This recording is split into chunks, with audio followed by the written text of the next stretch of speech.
Here we are, live again today. A special session. I hope you guys like it. I know I've talked about this during the week. I'm not gonna be sim racing tomorrow, the day after, but I will be, because I'll be like at the Lemons. But today I have a special. We have a special session. Let me see one thing here. As always, like whenever I go live, I try to send a couple different places so I can promote the live.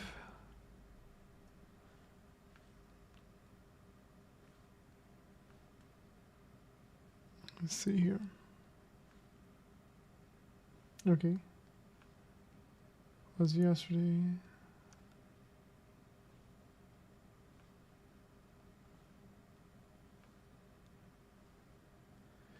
And yeah, I feel like people are gonna start joining soon. I did want to come a little bit earlier. Our guest, we have a guest today. He is 10.3K iRating guy. Has won championships. I'll let him introduce himself. And once he's online, I think for now, while we're waiting, I'm just gonna like do a few laps, right? So I can warm up as well.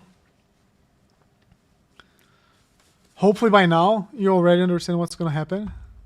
But if you don't, it's fine. It is totally fine. Let me see the chat.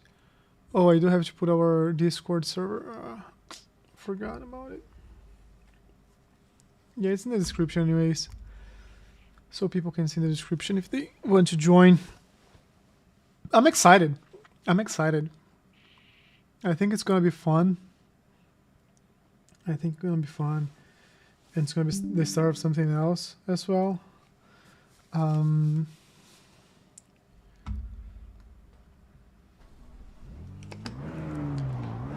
let me use caps here.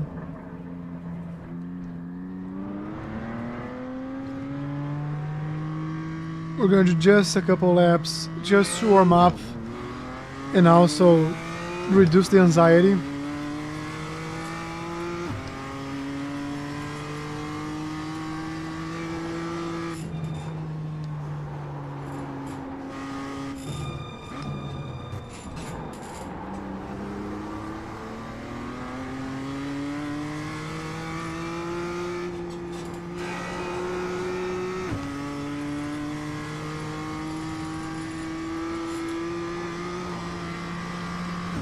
And people are gonna start joining soon as well, so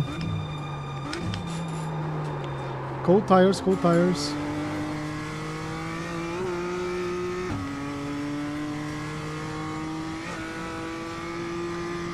So we're struggling here yesterday, remember?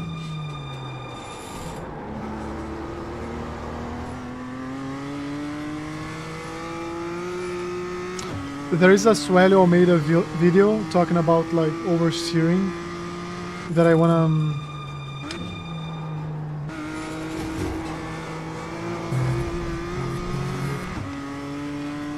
watch at some point, like the next few days.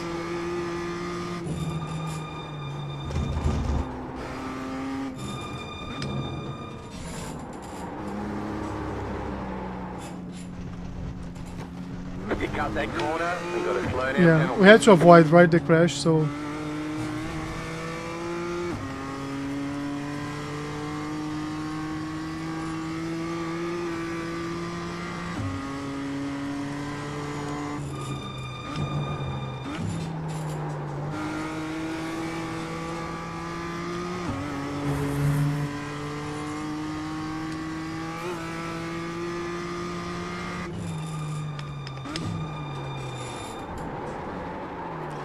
Yeah, like this is one of the turns I really have to work on it.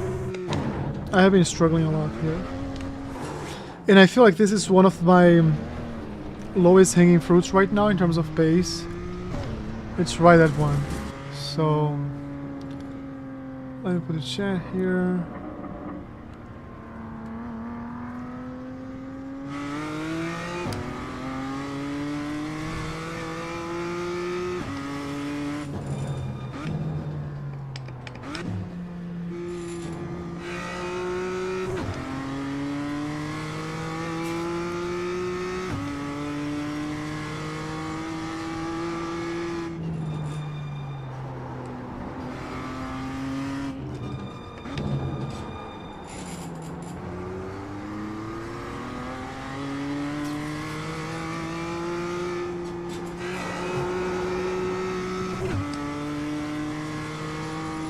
I think our best time yesterday was 103.6, something.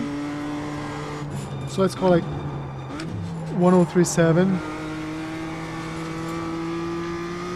But our optimal lap was below it, so here I have to nail this better. Like, go strong on the brakes.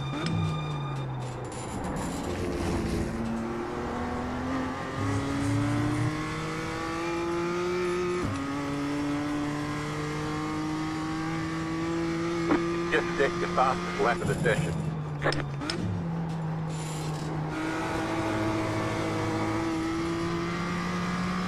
Of course, like, wasn't a good exit here, but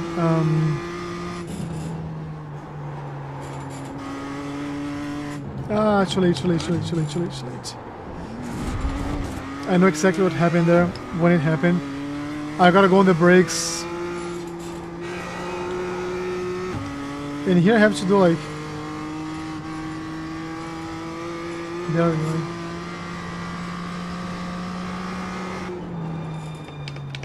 I'm trying to find like the 60% on the pedal.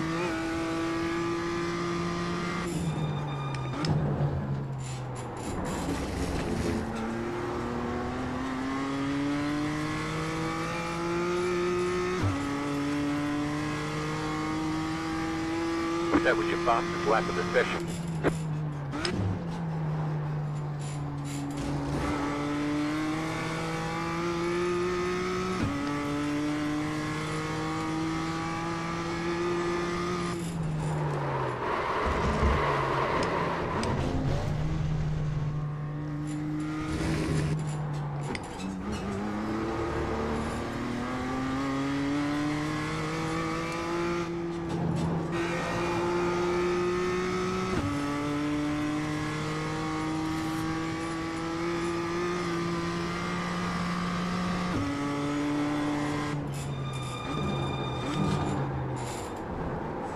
Let me see one thing here. Like, while we're waiting, have 5 more minutes to go. I'm just gonna check one thing on this side.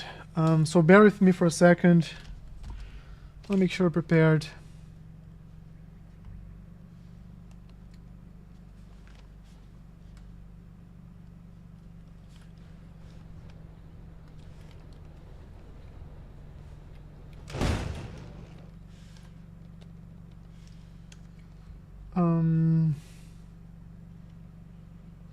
Let me see.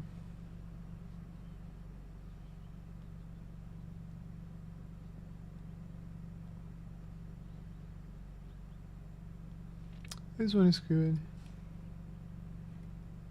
And maybe the other one.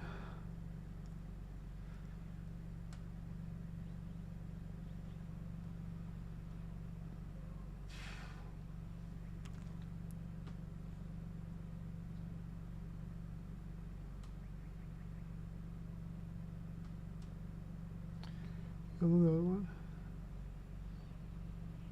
Just trying to do something very cool here. So can I duplicate this one? File, duplicate.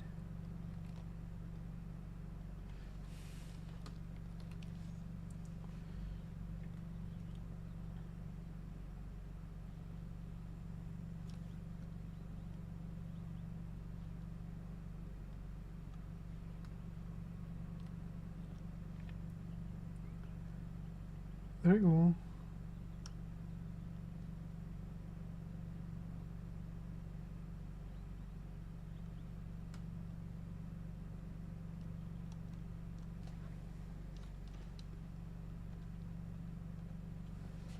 And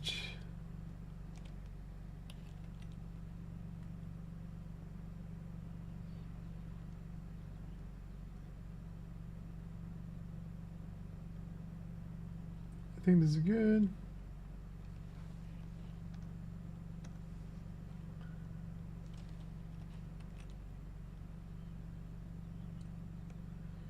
In here.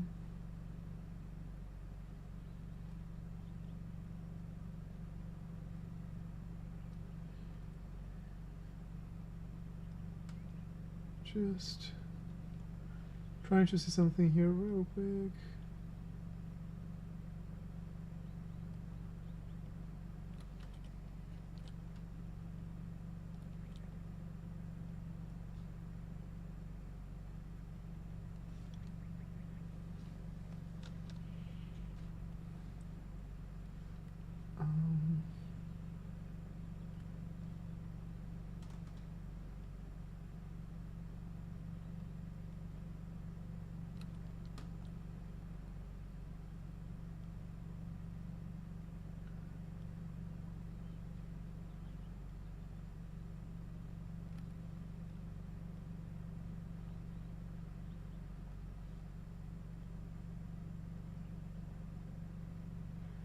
We should be starting like very soon, very, very soon.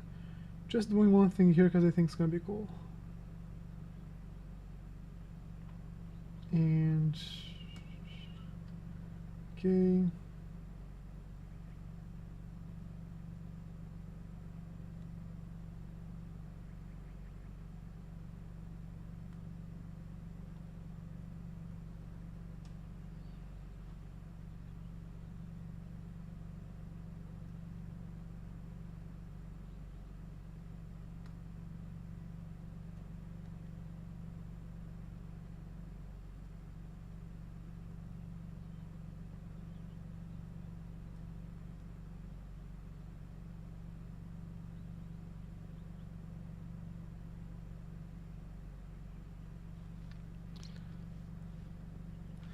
Alright, I think we might be ready.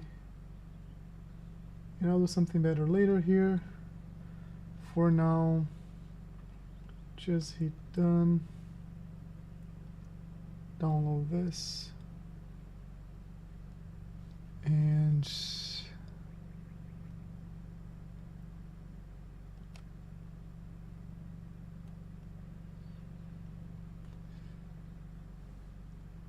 all right.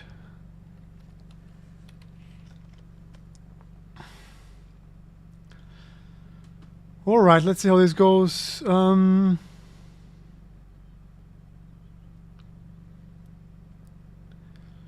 sir. Can you hear me okay? I can hear you. Can you hear me? Perfect, got you, brother. How are you? You alright? I'm doing well. How about yourself? Yes, very well, mate. Very well. Nice to finally meet you as well, and hello to your stream, I suppose. This is a new one for me. It's never been live doing all this, so it's a sort of one for me as well, which is pretty exciting. But yeah, no, nice to finally meet you, man. I feel like we've been talking on the text chat for a couple days now, and nice to finally put the catch up and obviously start to have a look at things together. But yeah, look. Thanks for getting involved, of course. You know, thanks for reaching out. I'm sure you see me in one way or another, if it's, you know, obviously through my website or through Sambo, or something like that. Yeah, people tend to find me in a lot of different ways. So it's yeah, very cool and always very grateful to do what I do here. But look, a little bit about myself. Look, I think I've been doing this for a bit over 3 years now, and I think you'd probably be, goodness, I don't even know how many now. It'd definitely be over 150, maybe even over 200 clients. But it's yeah, it's been a really big journey, and I've loved the thrill, and I've loved the journey with it all. And I think the biggest thing for me is I started sim racing back in 2020, of course. You know, when COVID first sort of struck, and I think for me it was whilst I was racing in the real world and needed something to keep keep obviously race fit and keep my mind in the in that sort of field of always being in a race car almost in a sense in one way or another. Because yeah, if you just sit out of it for like a year or 2 years, you always remember. I find it's a little bit like riding a bike, but you just forget the feelings a little bit in a way. You forget how the G-force works. You forget how those little sort of natural reactions, like your understeers, your oversteers. You forget all those little things almost in a way. So the sim is a really good tool to kind of keep your mind up with that. But I think the biggest thing was for me is that even coming onto the sim, it wasn't as easy as getting on the sim and being fast. I think up until the point I had gotten to the simulator, I'd driven open wheeler cars. So for me, coming onto the sim, a majority of them were tin tops, and it wasn't as easy as getting on the sim and being fast in the tin tops as well. I kind of had to go through that learning phase of understanding, okay, well, how do you drive a tin top? What's the physics like? What's the structures like? What's the driving style like? All these different sort of things. But it genuinely took me a really, really long time because it was almost me, myself, and I a little bit. So yeah, it made me realize that even for myself, it's very easy to feel like you hit a bit of a brick wall and you don't really know where to progress forward with it. I think that can sometimes be realistically the biggest thing. And unfortunately, once you hit that kind of brick wall, you feel like you're at a bit of a stalemate. And to improve feels like the hardest thing ever, even though you're going as fast as you feel like you possibly can. But how about yourself, man? What's your journey? Where have you got into up until now? And I guess what's your plans going forward, of course? Yeah, thanks a lot for the introduction. Um, I think we talked a bunch about this over like the chat, but it's good for people to hear as well. And one thing that you mentioned over chat that you didn't mention here is that the year after you were back to real life racing, after starting with sim, you won the championship, right? Yeah, correct. Yeah, exactly. I just found that like super cool because like it really shows like even for a real driver the full impact of like what this looks like. And that's kind of my where my journey starts, right? It was for you like was a step to keep yourself active as you're like making progress towards your own career. Yep. And I'm 36. I absolutely love racing since I was like 5 years old. I'm originally from Brazil, so I'm a huge Ayrton Senna fan. And it was just like a very decent reality for me to become a driver like at any time in my life. That I just invest like in education and became like a mechanical engineer. When I started school, like one of my goals was to like be a mechanical engineer for Formula One. And it was just like a very hard transition from Brazil to Europe, so I couldn't do that. Ended up like being hit by real life and working on the things that make money and that allow me to have a good life. But recently, like 2 years ago, my wife bought me a BMW like one day M school. So I went to California to have like to be coached by their coaches, drive like M2s, M3, M4s in what's like a real life coaching.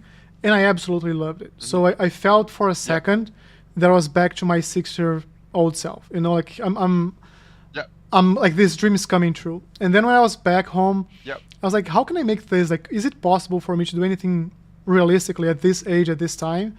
I know I can be like a Formula One driver. I'm too late for that. But like, what can I do? And then I started learning about all the lower level competition type of things that you have. And then like sim racing, and sim racing is a great start to build the skills without having to pay for expensive cars like maintenance or gas or like clubs and fees and all those things. And that's where I decided to start. So last year, I started with a G29, I think, G20, 293 or 923, something like that, with an old Xbox. And I was like, I'm not going to commit money to this if I don't really enjoy it. So I'm going to start like as cheap as possible. And then since then, I bought a bunch of things. I built my setup here. And I have like better equipment now. And I've been making progress. So it was funny because yesterday I was seeing like some of my first races. And I didn't know like I was so bad because we don't like it's a day-by-day evolution. Like we don't, if you don't take like a timestamp of almost a year, you don't see how bad you were. At least it's like, geez, I improved a lot. I had some opportunities to be coached as well. But I've been looking for someone like yourself who can be part of the journey, right? So instead of like a one-off coaching session, someone that can like see my mistakes, my issues, and like, hey, let's start Yep. here, let's develop this, work on that. Once we get to a good point, let's go to the next blocker, so I can Yep. improve. You can improve. Yep, no, 100%. And yeah, look, thank you for your intro there as well. Of course, yeah, I remember your goal of trying to get to, you know, somewhere around the 3K level by the end of the year. So, you know, I think that's a very, very realistic goal. And yeah, I look, for myself, man, and it's really great that you say you kind of keep tracks of where you're at as well, because I think for me, it's always funny for me to kind of look back, you know, when I look back, what, 6 years ago now, when I pretty much first started iRacing, I was, yeah, I was, believe it or not, yeah, I was stuck at, I think, 850 iRating for nearly a year, in all honesty, throughout that first year of my sort of sim racing. And again, I'd come straight from real life racing, you know, getting coached like every single week. I'd go for a test day, obviously doing, you know, I did obviously one race before COVID kind of happened, but, you know, I'd been driving, you know, Radical SR3, and then I drove open wheeler Formula 1000 car, which is basically Formula 4 equivalent. And you know, I was in the seat, you know, every few weeks. So for me to come onto the sim and then feel like I didn't even really, and well, I had the skills but didn't really feel like I knew how to apply them for, you know, particular cars as well, it was kind of a bit of a shock for me. And it just showed me like, wow, okay, just because I drive open wheeler cars, it doesn't exactly mean that I'm going to be able to be proper in, you know, let's say a Miata, or, you know, obviously at the time there was no M2, there wasn't an 86, you know, it was Miatas, and then it was kind of like basically GT3 cars, almost, in a way, and that's all you kind of had. So it was, yeah, it was definitely interesting back in that time because there wasn't as much option. But I think the beauty with cars like the BMW now, and that's why I'm really glad that you have chose it, is that it's a really good initial car to start with, to get you into kind of the good habits of driving, I guess, the cars on iRacing. And as we'll talk about a little bit today, and as you'll continue to learn over time, I think, you know, there's these kind of physics that you almost need to understand as to why you're doing something like this or why you're doing something like that. That, you know, in all honesty, we got to remember that it is a simulator for sure, but there are definitely a few physics here that, you know, aren't exactly one to one, or there's stuff that's in some cars that don't actually exist in, you know, in the real life car, or they're opposite to what a real life car is, for example. And it's been interesting to, you know, work with a lot of drivers that have the real world experience in a few of these cars on iRacing, particularly in the sort of chat Ferrari challenge and GT3 sort of area, but to hear their thoughts on like, okay, um, you know, what's it like in comparison to the real world and how does it match up? I think that's really a cool sort of situation there. So let me pop up my screen here for you and let me know if you can see this. So obviously this is VRS, so let me know if you can see this all okay. Yeah, I'm just bringing you to the big screen here real quick. Perfect, brother. No worries. Um, just give me 1 second. Yep, No I worries. can see it. Perfect. Is this okay? Great, awesome. So yeah, obviously this is VRS. This is you know, obviously I'm sure you're used to it all, and you know, you've used this a few times, you know, throughout your career. But I think, you know, for me, and you know, obviously with the whole coaching sort of thing I've been doing as well, telemetry is one of the most critical things I think I've ever gotten to learn and also used as well in my time as a driver coach, I think, and as a driver as well. Um, if you know, I think it's a beauty of what we have with sim racing is that, you know, in the real world, telemetry is our absolute best friend. And of course, yeah, we do have access to onboards here and there, but the problem is that onboards in the real world only are limited to kind of one angle, almost, in a sense. You know, wherever you set that GoPro up or wherever you have that kind of onboard camera set up, almost in a way, that's the only footage you have. The beauty with iRacing is, you know, like obviously with sending the replay to you the other day, gives you a chance to review. You can see it from different angles. You can see, you know, how much curb I may be taking. You can see it from, you know, third person. You can see it from so many different angles and get an absolutely completely different approach. To how yourself or how someone like myself is driving the car as well, which I think is amazing. But unfortunately, still, no matter how deep diving you kind of go into that, no matter how much you look into it and try to analyze it from a replay point of view, there's only so much that you're able to see. I mean, you're still not able to kind of see, you know, well, you know, what's the actual complete difference between us in terms of braking? Is there any really big gaps in terms of where you're braking, where I'm braking? You know, is there pressures that are maybe too hard, too soft? You know, our braking markers, you know, exactly where they want to be, all these little things. I suppose that, yeah, it's not exactly as easy to compare. The sort of human eye can obviously see that and you can make a judgment, but to actually properly see it, analyze it, explain it is always very, very sort of tough. So that is the beauty with sim racing. That yeah, you know, in terms of an analysis point of view, it's 10 times better than what it is in the real world. But again, I think it's really great because it teaches you all the fundamentals that you want to and you need to know, to obviously be able to apply it all into the real world action, and be able to do it, you know, to that sort of level as well, which is obviously very important. So yeah, in terms of VRS, are you familiar with what we're kind of looking at here in terms of all the areas? So of course we have our speed, time, line, distance. Have you quite familiar with all the areas Yeah, here on yeah, yeah. VRS? Yeah. Yep. I've like with this Awesome. view, yes. There's like an advanced view that I'm not so familiar, but like this one Yeah, I've seen a lot. this one, this one Yeah. over here, this background one in here where it shows the once it eventually loads, when it shows the tires, ride heights, dampers. This is the area that's probably a bit confusing. I'd say. Yes, yes. Like this area, like I've Yeah, never yeah, explored. Every time I open, I cry and I close and go back to the other one. yeah.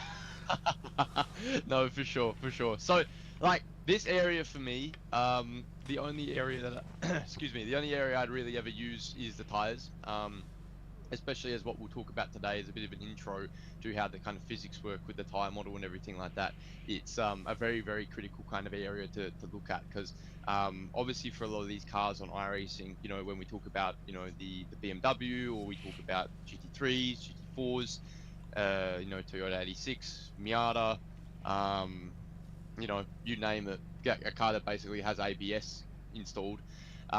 This section becomes really, really critical, because tire temp, and as we'll discuss today, tire temp is an absolutely humongous factor in iRacing. I think more than what it ever will be in the real world. But it's again just one of those things that we are still playing a game, I suppose. You know, as much as it is a simulator, we still are playing a game almost, in a sense. So you know, some things that relate to the real world aren't exactly going to be complete, you know, one-to-ones with what you're doing in the simulator as well. So yeah, we'll talk about this sort of section as we come to it. But of course, yeah, great thing to see is that you understand the telemetry, because yeah, it's a really, really critical part of everything that we do as a race car driver. And to be able to understand this, view it, analyze it, and kind of, you know, as we'll learn as we keep going forward, you'll sort of start to get a little bit of your own understanding of what we're doing here as well, which is really, really important. Because you know, as a driver, being able to look at this, create your own philosophies, create your own ideas, create your own explanations, I think more so than not, makes a really, really big difference.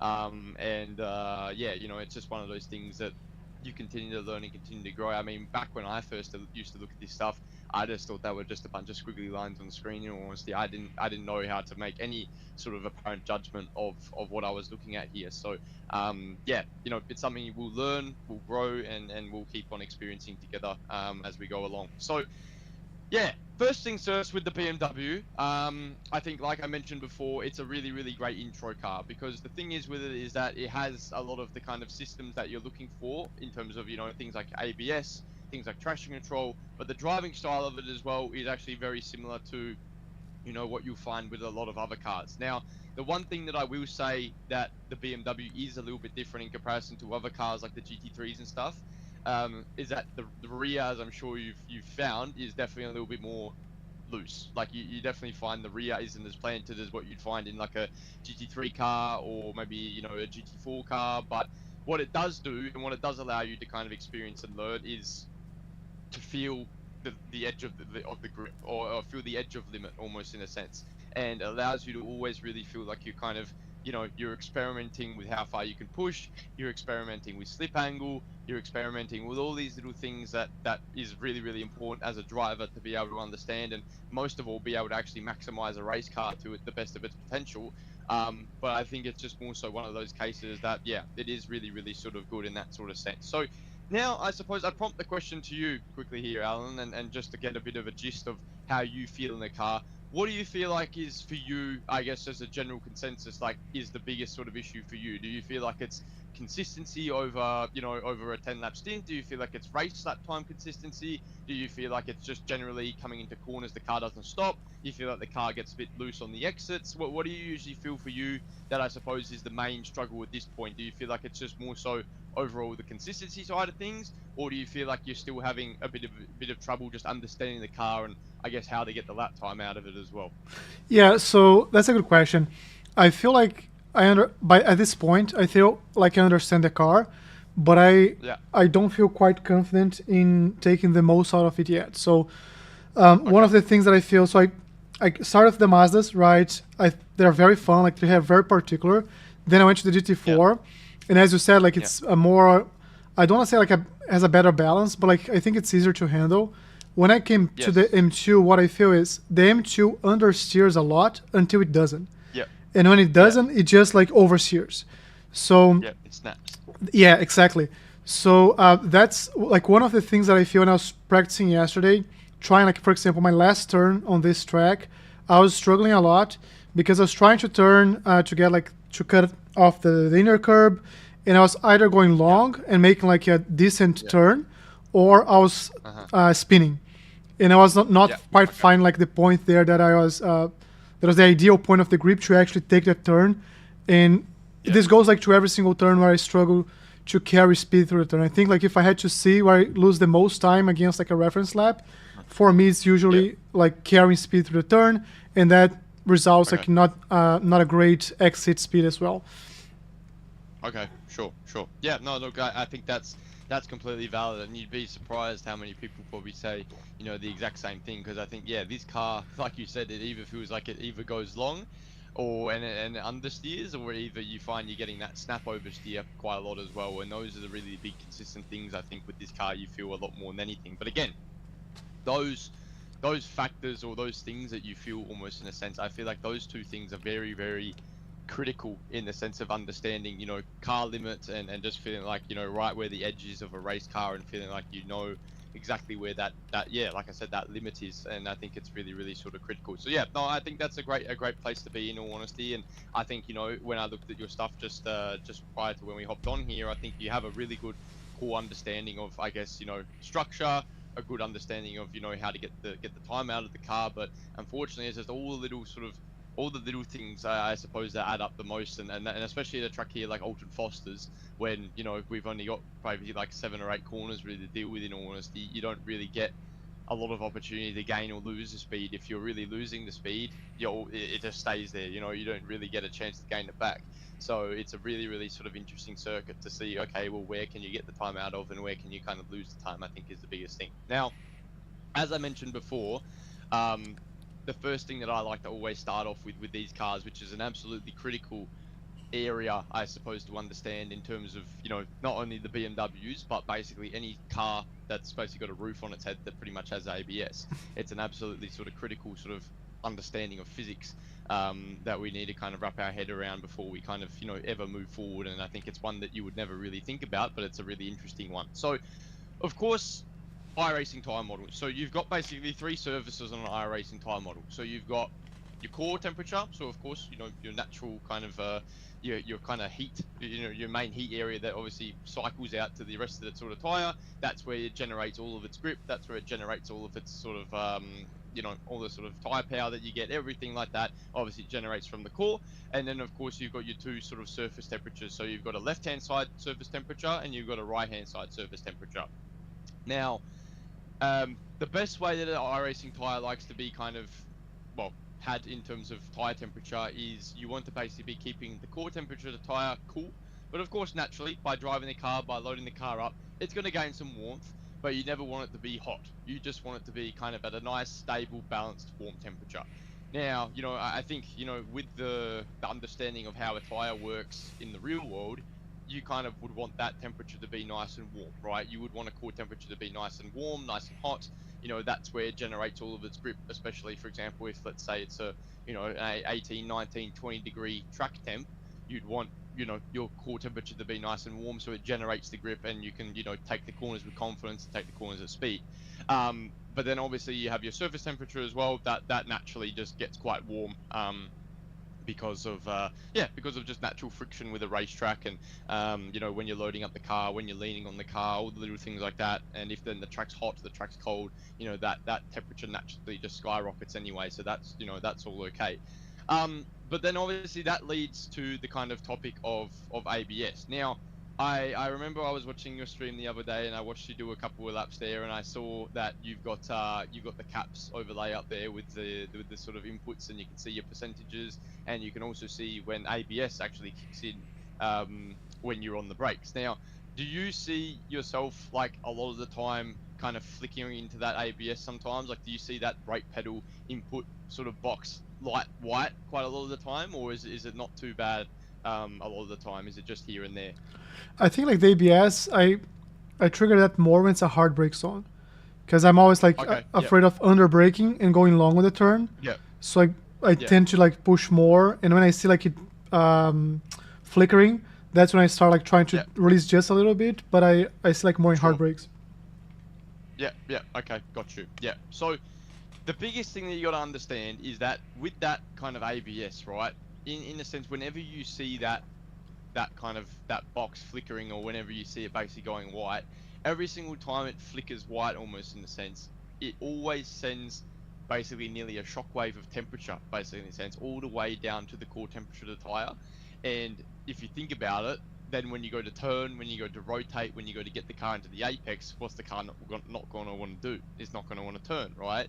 And that's what gives you little things like understeer. You know, that's what can, I guess, attract the understeer and the oversteer feeling that you get as well, and all the little things like that. So it might not affect you on a single lap. It might not affect you over 5 laps. It might not affect you over 10 laps. But if you're trying to do like a 15, 20, 25 lap stint, if you're doing, for example, let's say the sort of endurance, like the production car endurance series or anything like that, where you're doing, long stints at a maximum tank of fuel, you're going to find that the car's basically going to have no tires on it by the time you get 20 minutes into the race, almost in a sense, because all you've done is you've heat cycled the tire way too much. And if you think about just natural physics, the hotter that the core is going to be, the more grip that it's going to kind of, well, I guess more rubber than it's going to take away, because you've got a lot more heat through the core, and as well because you're kind of, you are almost creating a lot more friction through the tire. You tend to struggle with that quite a lot, and it becomes a really, really sort of tough thing to be able to sort of do. So, I guess, have you ever really noticed that in a sense? Like, have you noticed, like, whenever you have potentially gone into ABS, that it sort of prompts you sometimes to miss the corner or to miss the apexes, or, you kind of bowl a little bit past where you want to be? Have you felt that, I suppose, in your time so So far? I have never connected the dots, but I have noticed Okay. that, like mostly in those races of the GT4s, I had like multi-class 40-minute races. That as I was racing, at some point of the race, like earlier than the other drivers, I would struggle with my tires. So I'd have like to be slower on purpose, because Yeah. I was just not finding the grip anymore. And what I felt like from my experience, once you start losing the grip, it's very, very hard to get it back. Yeah. So I kind of knew it was Yeah. like overheating the tires, but not necessarily because of the ABS. Yes, exactly. So yeah, you felt it, you've seen it. You just didn't really have an answer to it. Exactly. That's your answer to it, almost in a sense. So basically, what happens is once you, like I said, once you heat cycle the tire, right? Once you get into that phase of it's too hot. I mean, how do you ever really cool the car down without stopping, right? Because the problem is that once you've got that heat into it, you're always loading the tire up, you're loading it up, you're loading it up, you're loading it up, and then the thing is if you're loading it up, but then your ABS again, imagine what it does. It just ruins it even more, So if you were doing that upon repetition, pretty much every single lap, yeah, like I said, give it 5-10 laps, and you're gonna feel like you don't really have anything left, and obviously that's really important when you're doing a race, particularly in these cars, is that you need that kind of longevity of the tire. And then of course, if you got to do any endurance type of stuff in this car, when you do this sort of, I think there's a series, the production endurance series that they do, where it's a 2-hour race and you got to make a pit stop. Yeah, it'll be impossible to keep the tire on board the thing for the whole race. So it's just a very, very sort of interesting thing with that. But this becomes even more critical when we talk about GT3s, when we talk about GT4s, even when you drive cars like the Porsche Cup, for example, as well.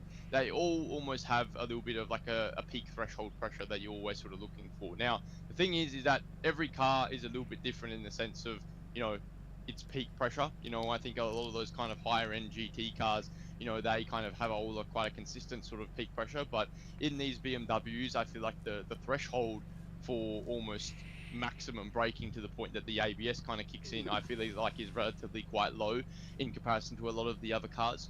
Now, I mean, if you look at overall my entire lap, I think, the peak pressure that I really go to here is pretty much 60. I don't think I go anywhere above 60. Maybe into the last corner, yeah, I might go to 65. But realistically, like, in all of these cars, from GT4s to GT3s to you know, peak up to obviously BMW M2 here, the peak pressure that you never really want to try and go over at any point is basically 65. That is your absolute maximum, almost in a sense. If you go anywhere above 65, if you're going to like 68, 69, 70, what usually tends to happen is that you run into the ABS pretty much every single time. That's basically the number that you're looking for.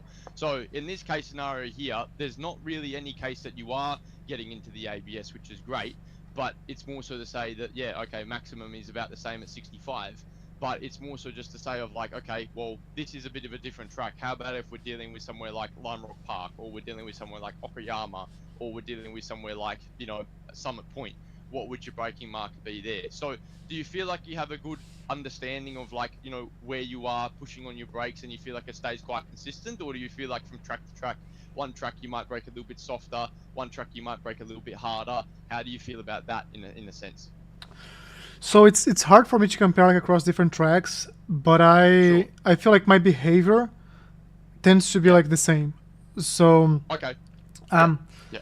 like I think like just from what we're saying, like maybe this is not the best example for of this track, but I tend to go like harder on the brakes to make sure I'll stop, even if Yeah. that means like I'd rather right now hit harder brakes and start releasing them earlier than hit them too Yeah. soft and then go super wide, which is like usually my mistake. Yeah.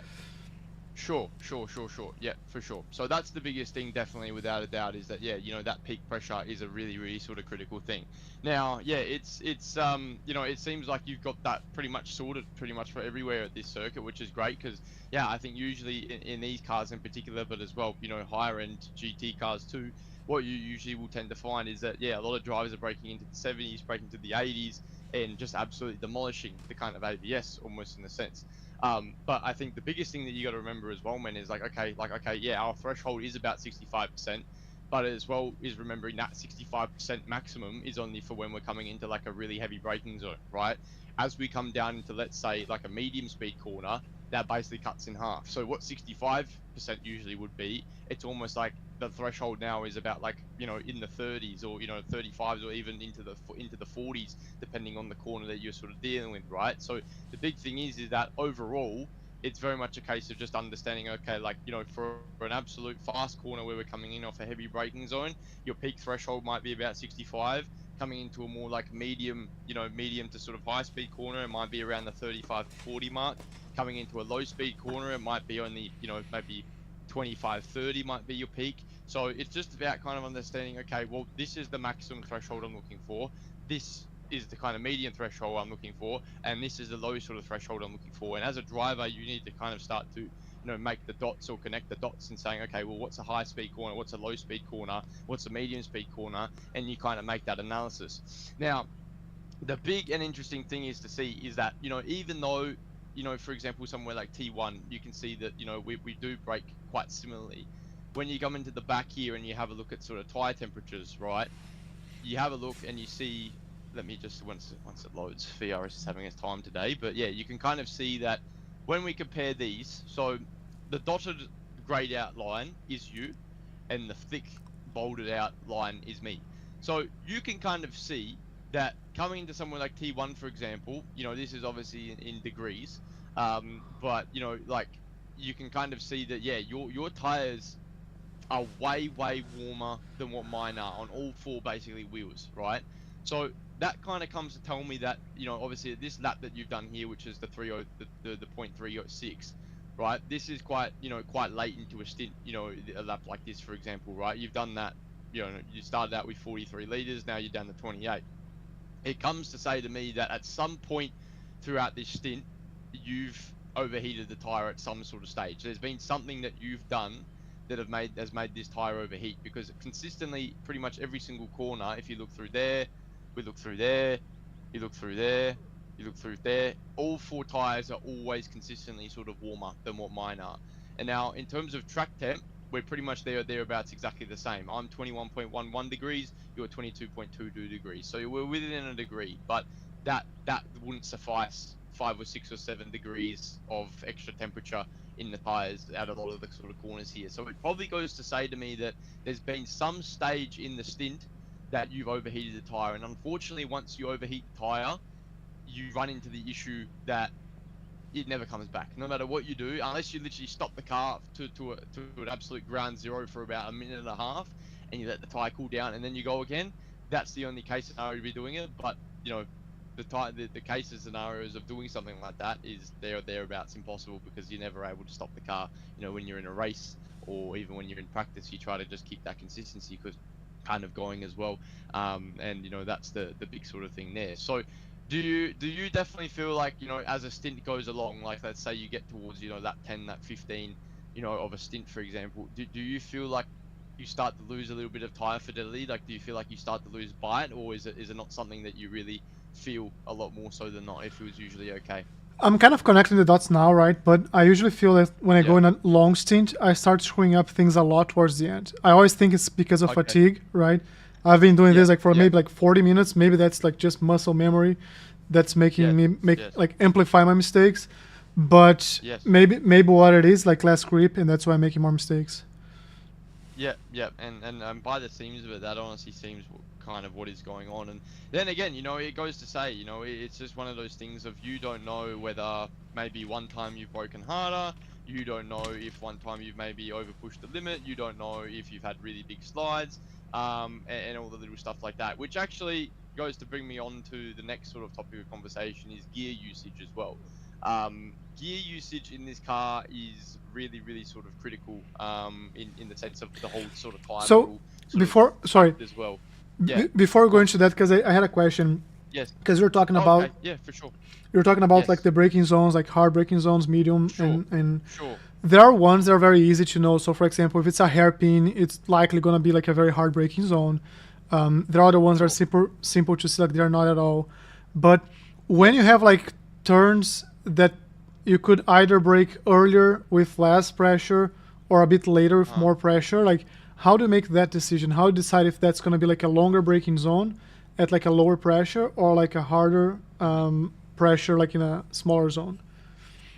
Yeah. So I think that kind of question there is always interesting, because I think, you know, for me, when I kind of came into sim racing, it was always a kind of idea of, you know, whenever I got coached in the real world, I'd always been, you know, just pumped into my mind that you have to brake harder and later, harder and later, harder and later, you know, and that was the main thing that I always struggled with, is that, you know, whenever I went and did Miatas, whenever, you know, went and never did cars like back in time, like the Cadillac CSV or CVS or whatever the name of the car is there. But, you know, whenever I just went and drove something that had a roof on its head, I'd brake really, really hard and really, really late. Because in all honesty, that's what you do in the real world, right? You'd brake really, really hard and really, really late. I don't think I've ever seen a GT3 car that basically drives, you know, not braking at about 50-60%. You never see it, because it just does not work like that. Like games like Le Mans Ultimate, games like, you know, Assetto Corsa Competizione, they all have a really, really good sense of what the tire model is, but it's because the only car that they have on those games basically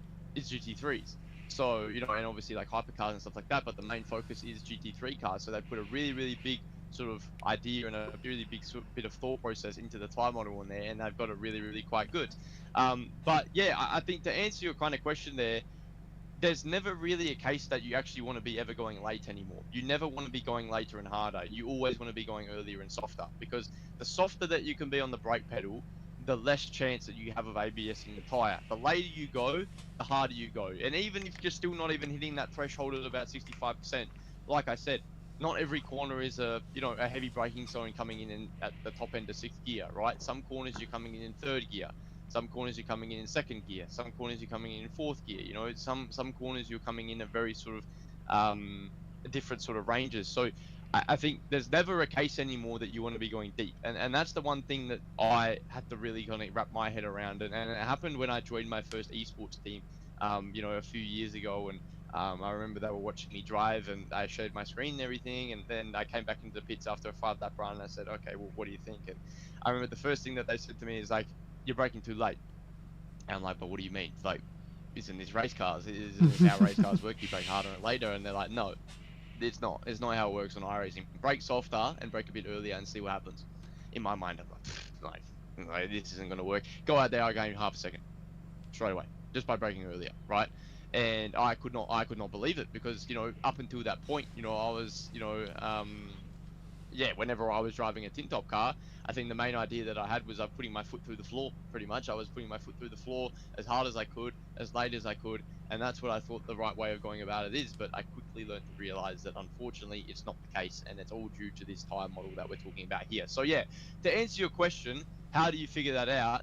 Um, it's just one of those cases of you test the limits, right? And this is a really sort of big part that a lot of people always say to me, like, how do you practice? You know, how do you go out on a track and how do you sort of practice to know where your kind of limits are and to know where, you know, where you want to brake and where you want to get back on the power and all these little things like that. And the answer that I always going to give to people is I spend like my first hour on the racetrack, whether it's a track that I've known for a long time or it's whether a track I've never really driven before in my life. I always spend that first hour basically just finding where the limit is. Now, this is the beauty with sim racing over the real world is that you don't have to worry about damage bills. You don't have to worry about renting a racetrack out. You don't have to worry about, you know, if you go into the dirt, you don't have to worry about spending $1,000 to get the car pressure cleaned because there's dirt in every bloody which way other in the car. You know, you don't have to spend all this money on issues. You know, if you try to find the limit, you don't have to spend money on trying to find the limit. In the sim, it's all free, right? You know, you get everything you want. You can go into the sand, you can spin out, you can hop that curb, you can go into the sand, you can do whatever you want, and you can just click a reset button, right? So the one thing that a lot of drivers like to do on the sim is they try to go from trying to start at a point and work up to the limit, where the actual way that you want to be doing the sim is you go and work to the limit first and you work back, because once you know where the limit is, once you know how deep you can go, once you know the point where you're literally going to drive off the racetrack and spin the car out, you remember that forever, right? It's kind of a little bit like riding a bike. Once you've learned to ride a bike in the real world, you always remember how to ride a bike no matter what. If you learn where the limits are at Alton Park, you're always going to know where the limits are at Alton Park no matter what car, what track, you know, what version of the track. You're always going to know where the kind of limits are because you've experienced that.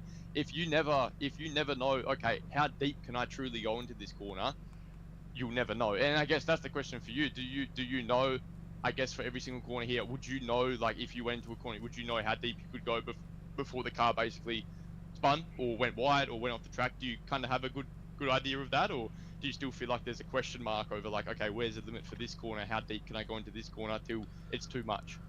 No, I feel like my margin of error is gonna be like much higher than yours. So like I feel like I know when I'm too slow, when I'm too fast, and like what the limits are.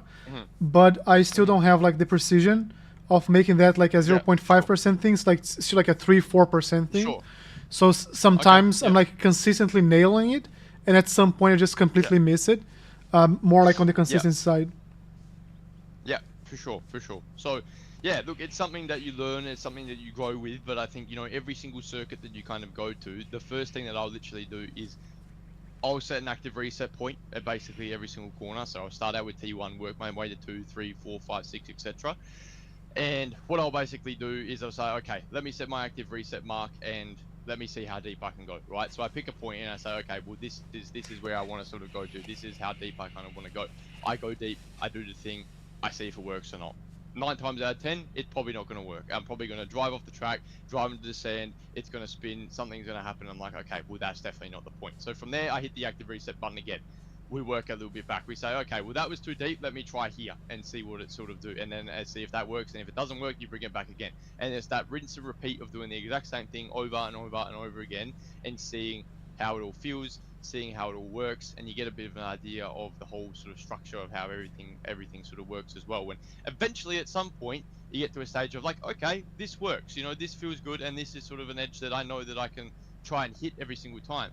But now you know, and every single time you come into the corner, you always have that memory of you going too deep. You always have that memory of you spinning out, right? And that's a really, really critical thing to sort of understand as well. Because if you go into every single corner and say you don't know exactly how deep you can go before the limit is, that's tough, because you never feel like no matter what you do, you're never really on the limit. You're always kind of wondering, you're always questioning, you know. And that's the thing. I look back on my real life career in sense of when I was younger, and I can probably say, you know, there's probably a good, you know, 7 or 8 times out of 10 chance that I've left probably a good half a second on the track. And that's one thing that I always regret, is that I know that I didn't push the limit of the car. It worked for me still.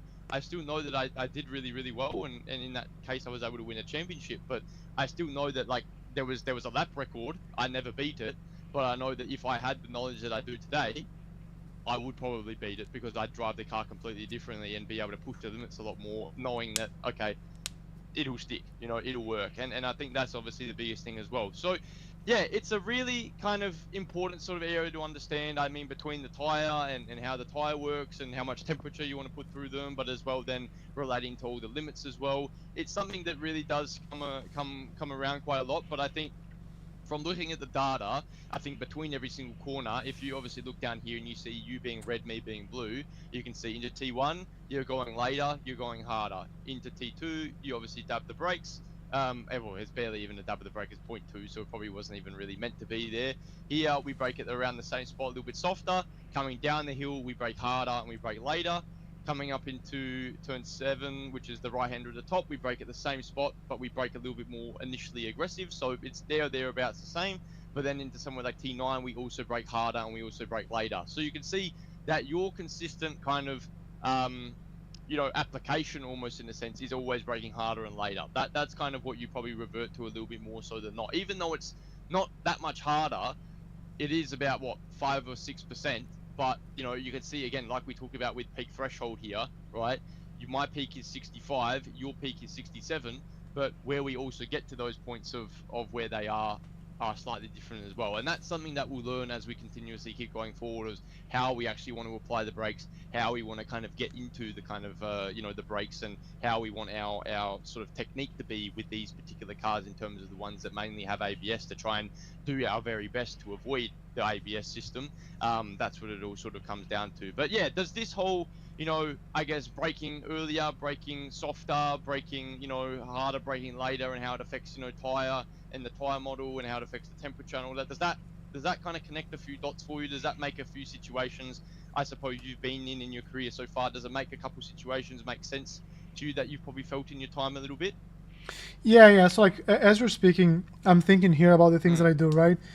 And Yeah. what I'm reflecting here now is a lot of the things that you were saying, like as concepts, I know Yeah. I struggle to react as I want, but you added a few things that kind of help close some of these gaps. So the tire temperature is something that I never know how I'm getting too hot on the tires, and now I kind of have an idea of what's going on, and I can actually like start paying more attention to that, which naturally is going to fix some of other issues that I don't know that like I know they're happening, I don't know why they're happening, and that's just gonna hopefully like cascade down and improve like some other things. Yes. Yeah, no, for sure. Now, on that whole topic as well, and I was always going to just mention as well before, do you feel like rear tire temp is one that you struggle with quite a lot as well? Do you feel like that's one that you find the rear of the car gets quite a bit slidey, especially as you keep going throughout a stint? Is that something you find quite common too? I'm not gonna lie, like I don't think I have noticed that exactly. I feel like the whole car starts being like harder to drive. I cannot pinpoint exactly if it's like the rear, the front, like the left, the right. What I feel like is the car in general starts like having less grip, and that's when I have to slow down and just be like a half second slower, just to be like make sure I'm not going to the grass. Sure, for sure. Now, obviously, you probably felt as you go down the second gear in this car and you start to go back to third, when you make that shift back to third gear, do you get a snap every single time you go back to third gear? A lot of the time, does the car try to kind of snap away from you whenever you go from second to third? Yeah, what I feel like from second to third is whenever like I have my steering wheel a little bit off center, if I try to shift, it gets like very loose. It snaps. Yeah. So the key is honestly in this car, man, you never use second gear ever. Basically, second gear is basically you avoid it at all costs. I mean, if you look at every single corner here, you know, obviously the main ones you're probably going to be getting down the third gear is probably, I mean, T1 obviously down the third gear. T3, you'd think you'd go down the second, but you actually keep it in third. Coming into somewhere like the final corner as well, you'd think going down the second, but you actually keep it in third as well. So the thing is, and it relates all the way back to what we talked about, you know, pretty much the whole topic of today about tire temp, it's the exact same sort of thing. Every single time that you shift from second to third, every single time you have some sort of slip angle in the steering wheel, all it really does is you get that little bit of a snap back, and it just, every time you sort of shift up, the car kicks out, the car oversteers. What does it do? Slides the tire, heats up the core, right? So it's a case of every single time you go up to third gear, it always snaps on you, and that's just another reason why you actually, yeah, the car actually starts to get a little bit more loose towards the end of the stint, is because second gear is basically your worst enemy almost in this car. Now, what that now prompts you is that you're pretty much not going down an extra gear, so you're not getting that extra bit of engine braking, right? You're not getting that extra little bit of engine braking that might help you to slow the car down to the apex. It might allow you to get a little bit more speed washed off. It might help you in that sort of aspect. So what does that mean now? That if you're braking that little bit harder and you're braking that little bit later, the car isn't really going to pull up to the corner anymore, because the problem is that that engine braking from that third to second was helping you to get the car into the corner when you were braking a little bit later. So what does that prompt now? It prompts you to brake earlier, but it also prompts you to brake softer, because you need to be able to keep that minimum rev range going in third gear. Because if you brake too hard and you brake too late, problem is that you wash all of that momentum off in third gear, that when you go to get back on the power, it feels like you're a 1960s army tank almost in a way. Yes. Because you've got no revs going on in the car anymore, right? Yeah. So the problem is that it all comes into sort of picture a little bit more when you kind of adjust all these little things. As you brake a little bit earlier, you brake a little bit softer, you carry your speed in better in the gear, for example, like third. It allows you to keep the bottom end momentum a little bit better. If you're always braking harder and later, not by much, but you're braking a little bit harder and a little bit later, all it basically does is means, okay, well, I'm washing off more speed, I'm washing off more momentum, I need to basically brake, well, I need to basically shift down an extra gear, otherwise I'm not going to be able to get out of the corner in third. So the key is, man, like pretty much, I don't actually recall a corner in recent times that I've gone down the second gear in this car. Maybe the only place that I could maybe say is somewhere like, yeah, I don't even think so then still. I think there's very, very minimal areas I think I'm ever really going down the second gear in this car. And again, it's one of those things that doesn't really make sense, because I'd say in the real life car, you'd probably go down the second gear, but I'd probably say the real life car doesn't have this weird snap that it gets whenever you go from second to third gear, and it's a really, really sort of weird thing I've always noticed with this car, and it's one that's made a lot of drivers really struggle quite a lot, because again, you know, you'd always say, well, hey, I want to use a lot of the rev range, you know, I think the car's got 7 gears, but you never obviously use 7th gear, but you know, you always say, oh, I want to use majority of the bottom end of the gear range if I kind of can. But it actually, well, from my experience at least, it proves to show that second gear is actually your worst enemy. You never want to be using second gear, no matter the track that you want. So you need to kind of be able to drive the car in a way that you basically factor out second gear as basically even one that exists, bar when you start the car, right? That's the only time you basically use second gear, when you start the car, almost in a sense. That's it. So yeah, has using third ever really crossed your mind at all, or has it always been second gear that you've tried to always use at all times? No, it's funny you say that, because when I was racing Daytona, I think 1 or 2 weeks ago, after the session ended, there was a guy, like he was a 5K whatever iRating, and for some reason he stayed for a full like 5 minutes, 6 minutes. People were asking him questions, he was answering, and he said this, like he said, in this track you don't have like any reason to go to second gear in this car, but I thought like was a track specific thing. And yesterday I was trying to do like hot laps here, and I got like to, I think this was the breakthrough of this lap was turning in later on the first turn. That's when I could gain a lot of time. And then I stopped to rewatch, because I had watched a couple times your lap. Then I stopped to rewatch your lap. And then I noticed you don't go to third gear or to second gear at all. And I start trying to do that like more. And my biggest struggle with that is the last turn. Like this one they were showing. That's the one that I spin, or I just go super long. Yes. No, for sure. So the reason why that'll be is just because, you know, obviously this lap it looks very, very close, but it's hard to say, well, is that the same every single lap? You know, is it that little gap of a couple meters pretty much every single time we hit the brakes? You know, but in the end, whether it's 1 meter, 2 meters, 3 meters, 4 meters, you know, 2, 3, 4, 5 feet, it doesn't really matter. It's always later, right? Even if it's half a meter later, it's half a meter later. I mean, you know, when you think about the distance in race cars, it's covered less than in a click of a fingers. Like it's covered in the quickest time you could ever imagine.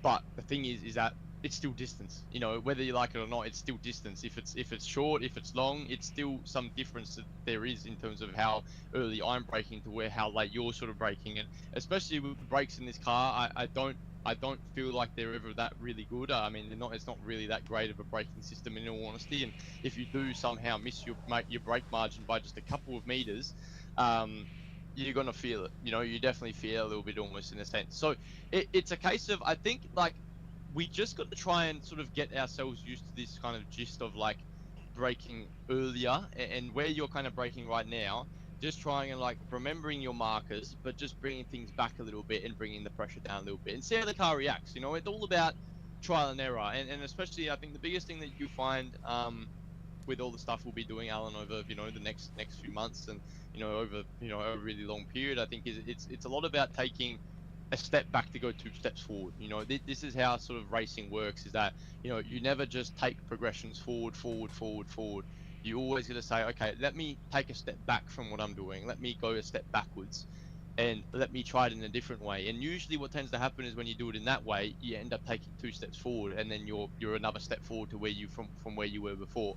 And that's the mindset that you kind of want to have as you're going forward here, especially as you're learning, and especially as you're trying new things.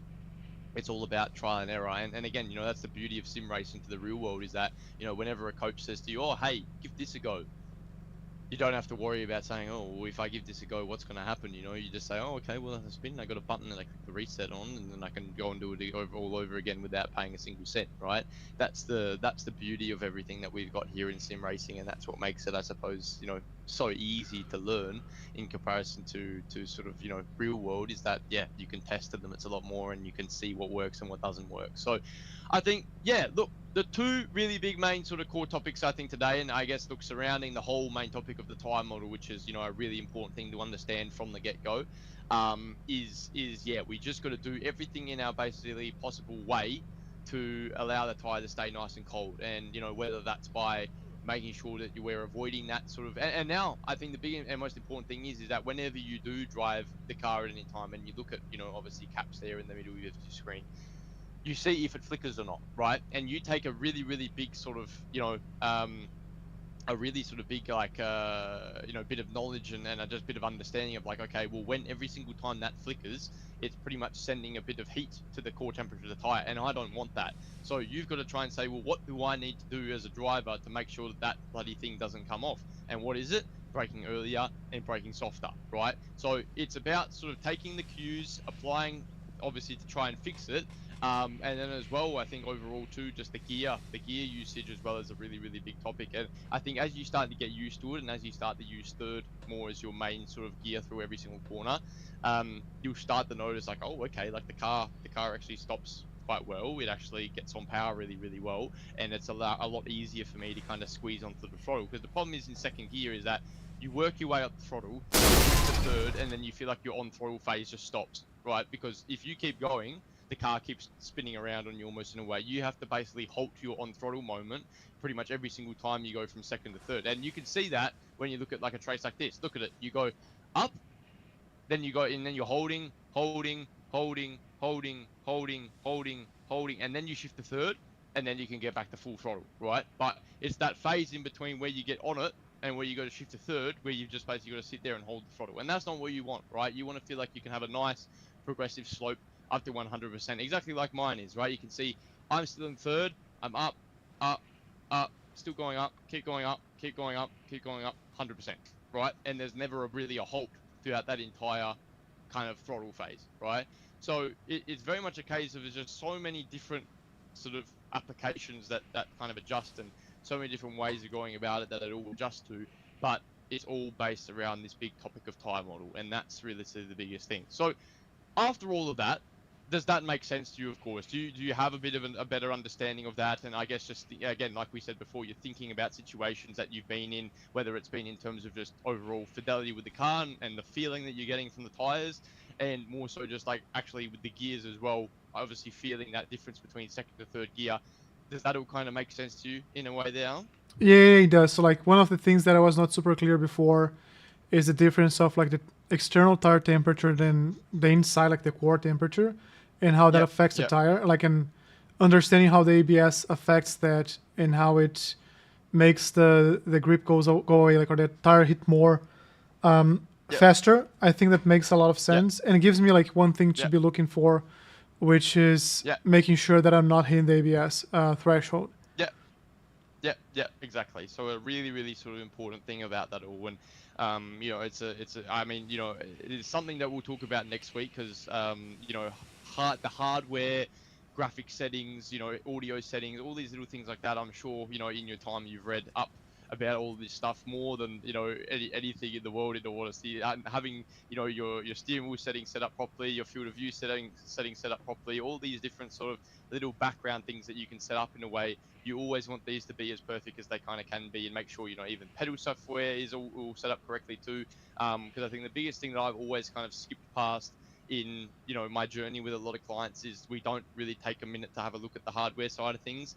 And the problem that I always kind of run into is that, you know, we're 3, 4, 5 months into the piece of coaching together. We're talking about trying to change something, but just no matter how hard we try, it just is we're finding it hard to change. And we're like, let's have a look at the pedal software. Let's see what it looks like. And we go in there and we realize that the curve is completely different.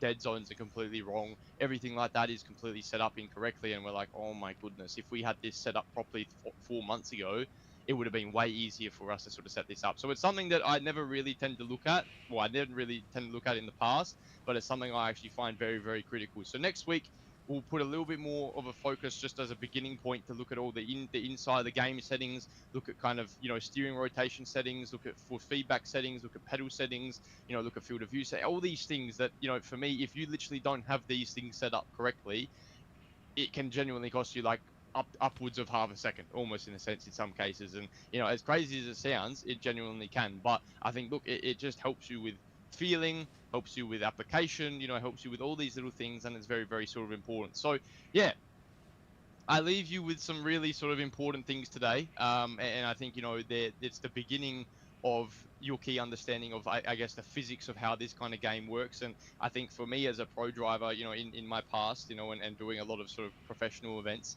I think, you know, we generally spend 50 to 60 hours of testing per event, you know, per special event. Let's say we're testing for like Sebring 12 hour or something like that. We'd spend 50 to 60 hours. That's generally like, you know, of that whole time, obviously getting out of that time down, but we spend probably a good 20 hours of that 50, maybe even 30, generally just doing stints, but trying our absolute best to not slide the car once and not ABS the car once. If we see a little flicker on the dash, we ever would see a little slide of oversteer coming out of a corner, you'd stop, hit the reset, go again. Because in the sort of pro scene, if you're losing half a tenth a lap, right, everybody is separated by about that half a tenth, right? The whole field is separated by probably about half a tenth out of 30 cars, right? If you're losing a tenth or over just a bit over half a tenth, and you're losing that every single lap, that's going to basically add up to over 40 laps. That's probably going to add up to a few seconds, right? And a few seconds in pro sim racing is the end of your race, basically, right? Because you miss out then on the slipstream, your pit phases are all affected. You miss out on kind of being in the draft, so you can't save fuel. There's so many things that then get hampered because you've basically started to lose half a second a lap, and then even more because your tires are starting to slide. So it's an absolutely critical area to understand, not only for the BM, but for every single type of car that you drive on the sim. Open wheeler cars a little bit different, and that's a completely sort of topic itself. The open wheeler cars actually feel really, really realistic to me, like, and that's why I could understand them really, really well. I mean, you know, in the beginning of my career, I got up to basically 4.6k just from doing like Formula 3, I think it was. And then as soon as I went back and did tin tops again, I lost over 1,000 iRating because, again, this whole topic of today, I didn't understand these things, and I was just trying to brake really hard, brake really late, and I just couldn't figure it out. But that's obviously then when I kind of got my intuition on what I need to know and all these things, and I kind of, you know, started to learn, started to improve, and then that's when I went up to 10k within basically 8 months, is because I understand these little things. And you'd be surprised how much the physics side of things makes a difference to you as a driver. So yeah, Alan, look, I think a nice benchmark to set here. Like I said, obviously coming into next week, we'll definitely pinpoint a little bit more the hardware side of things. And once we know we've got all of that in the right spot, then we can continue on our way. Obviously, I think for next week, track-wise, I don't even know where we're dealing with next week. I think it's somewhere like, well, we're at Lytton this week, but we can obviously chat about tracks later in the week and see where we're at. But yeah, look, did you have any questions at all with anything there? And any queries, any concerns, any feedback, or is that all pretty good? No, I think this is a very good session. Gave me, like, as I asked you, like, offline, to have like one focus and one thing that I can work on. I think this is very helpful for me, so I appreciate that. Just before, like, I'm seeing here next week we're going to work on Charlotte Moore Speedway. That's a fun one. Okay, perfect. Yep. And just before you go, like, do you want to tell people where they can find you? Yeah, no, perfect. So if you ever want to get the exact same experience of what we dealt with here, so either in the way that Alan found me, which was on my Instagram, so Gianni_Lutsu is my Instagram page there. Either on my website lutsudriveperformance.com, or you can pretty much find me there or thereabouts. There'll always be something related to race cars with my sort of name, whether it's on social media or on the internet. You will always find me in one way, shape, or form. But yeah, look, if you ever want to get any help, then definitely reach out and get the same experience as what we're doing here today. So yeah, Alan, look, really appreciative of your time, man. Thank you so much for your support as always. And yeah, look, I'm looking forward to the journey together. It's going to be super fun. We got a really nice benchmark with what you're doing already in terms of your driving, and I think trying to achieve your goal of 3K, I honestly would be surprised if we get there within 6 months, if even that. So yeah, we'll keep working hard, we'll keep doing our thing, and we'll prepare for Charlotte Motor Speedway next week, and then we'll sort it all out throughout the week. Very much appreciated, man. Thank you very much. Great, Alan. You're very welcome, man. Have a good night and enjoy the rest of your stream. I'll see you soon. Thank you. Bye. Thanks, bro. Good night. See you, man. Bye. Bye. All right. What do you guys think about it? Just to make sure, like, I share the information here. This is his Instagram page. That's how I reached out to him.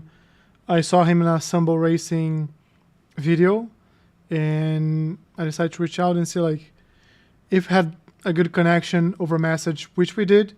And if you come here, like, again, Gianni Lutsu, he has his website as well that has more information about him, sponsorship, but he also has, like, the coaching thing here. I did everything through Discord. I didn't really go through here. But yeah, like, here's his rates. You can do everything through here, or you can also reach out to him through probably like Discord, which I think is the same. I can actually check. Same name, right? You can just search for him. But yeah, you guys let me know what you think about this session, especially. We're going to have, like, coaching sessions every Thursday from now on. And I'm planning to just stream those. I think it's good learning for me. It's funny because the car exploded here. I don't know why. It's a good... Where is it? I'll request a new car. Request a new car. So it's good for me to learn, and I think it's also good for you because we're talking about how hard these cars are to handle, and I'm pretty sure, like, every single one of us is hitting that ABS threshold, right? And I can learn from it, you guys can learn from it, and we can grow together. I think this is super cool. Now I'm gonna try to put in practice some of the things. If you guys want to stay around, if you want to go, like, I know people have lives, but really appreciate everybody who joined the stream so far. I'm gonna be here for a bit more, maybe another hour, maybe, like, the race mosquito bite me, and I'll do, like, one last thing later on for the end of the week. But yeah, if you guys like this type of things, let me know, because it's super important. One of the things that we're gonna be working on, lots of information to process, like a lot of information to process. And he kind of, like, talks in a fast pace, and which is good because it's very dense, the information. But I was even taking notes for myself, so let me read my notes for you guys. Hey Gianni, thanks for being part of this. Like, really appreciate you, man. And the notes I took, like, ABS hits the core of the tire, which makes it have less grip over time. So that's number one. M2 GT's Porsche Cup never go above 60% for a hard braking zone, 35% for a medium braking zone. Like, those are just benchmarks, right? But remember the ABS. Find the limits of each turn. When is it too fast? When is it slow? That's the active reset thing that he talked about. And avoid going down to second gear at all costs in them too. Rear snaps, hits up the tire. To avoid this, brake earlier and with less pressure. Keep revs up. So those are the notes that I have for our... And by the way, he just, like, commented here in the stream as well. I don't think he has a YouTube channel, but if you want to know how to write his name, it's in the chat. Now let's put in practice. We know a few things. We don't want to go to second gear at any cost, and we don't want to reach, like, this is a medium one. We don't want to hit the 65 like the ABS threshold. I'm gonna consider this one a warm-up lap. So just really not pushing the car. And then I'll try like a 10 lap stint without hitting the ABS. So we just hit the ABS there, you see, like that's, it's like when it flickers, that's what I was talking about. It is hard, it is hard. But we're gonna punish ourselves by going back. So let's try to have that mentality that he was talking about of long stints with no ABS. If that happens, they reset. And I think it's gonna be very annoying for a very long time. But I think it's also gonna teach us like a good lesson.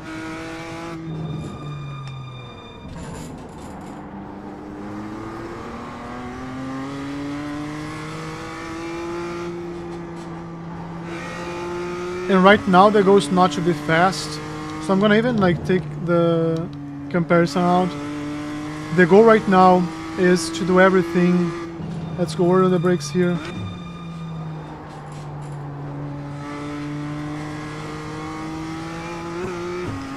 It's just going super early on the brakes, and then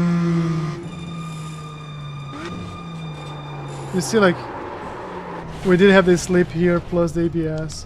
So I think you can go harder on the brakes here because it really kicked in the ABS after we started to try to trail brake at that brake pressure. So I think we're early enough there. It's a matter of truly,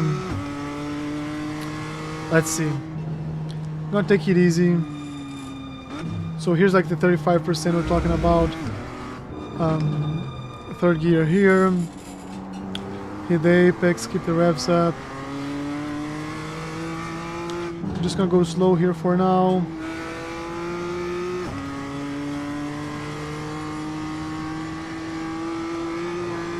Oh, that's not good, but it's gonna be tolerated for now, so we can go to 40% here. So let's try these snaps that he was talking about, that they also hit at the tire. Like you say, can go to like 50% here without hitting the ABS threshold. Okay, okay. Not trying to have a perfect lap yet, it's just a matter of not hitting the ABS. So early here, I think it did engage the ABS there, I'm not sure.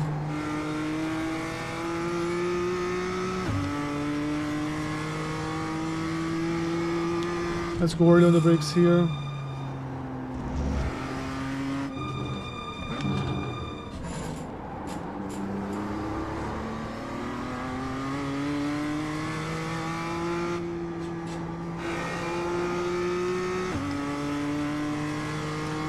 Let's see.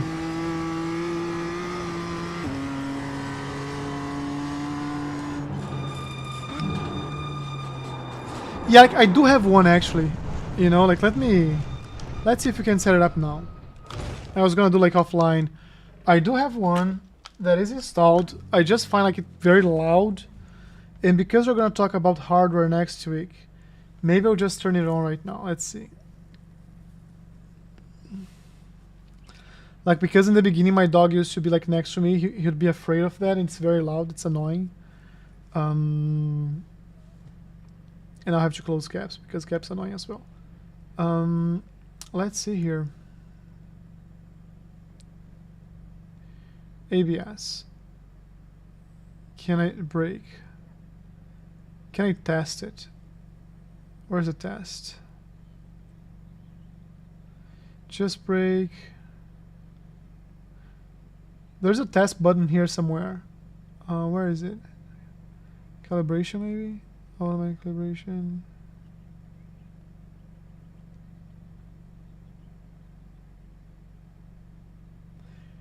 Free versions limited.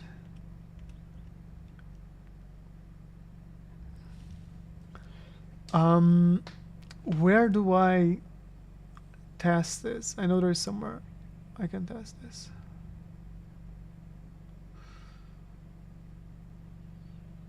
I have a bunch of things here that I can use, but like I'm just gonna use for the ABS because that's what we're working on. Hardware settings. Inverted, no. Yeah. I can feel it.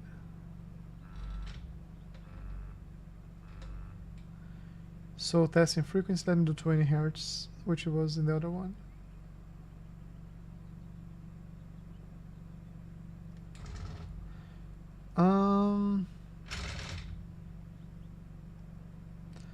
I think I'll do more.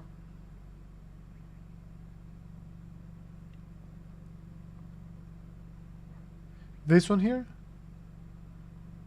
Or like, are we like a super latency again? I kind of like this, like it's not super loud.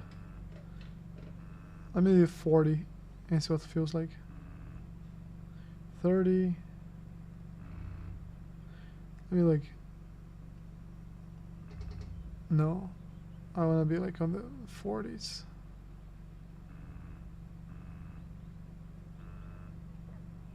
Maybe I'll do like 40 because if it's like too, yeah, here's good. Should I turn this on? Pedals are configured as inverted in Simpro. I don't think they are.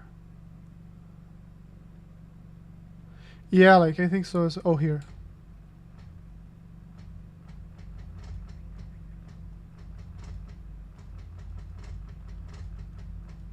So let me do like, we're doing 40, right?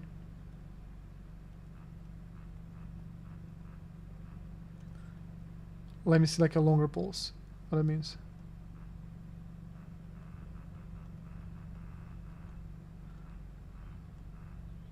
It's just like for how much time it stays here.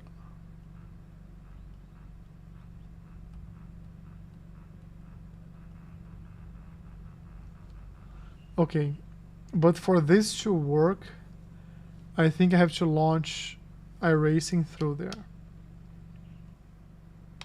So let's get out of here. Let's do it, right? I think it's a good session. Like I think it's a good exercise. Let's close iRacing for a second. Let's launch game. It's asking me to log in.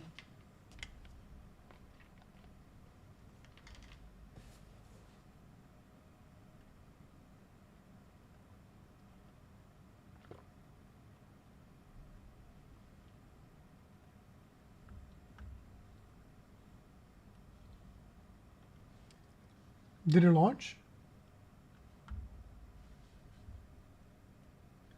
I was supposed to launch the game.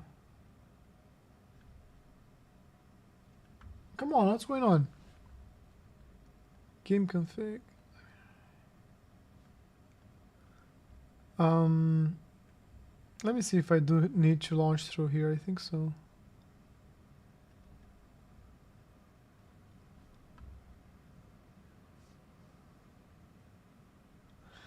I've seen those, like those look super cool. Those look super cool. I've seen some reviews and people are saying like, I think there are things that add to your experience and things that add to your like learning curve. I don't think the belts add to your learning curve, but I do think they add to your experience, to your immersion, right? It's like having the VR. I get motion sick, so I can't quite do the VR. Let me see here.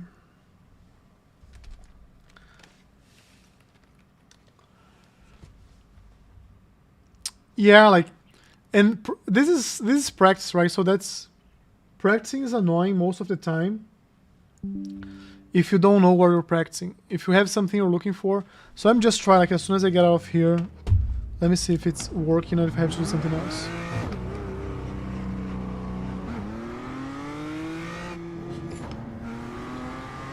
Let me just hit the brake as hard as possible and see if it triggers.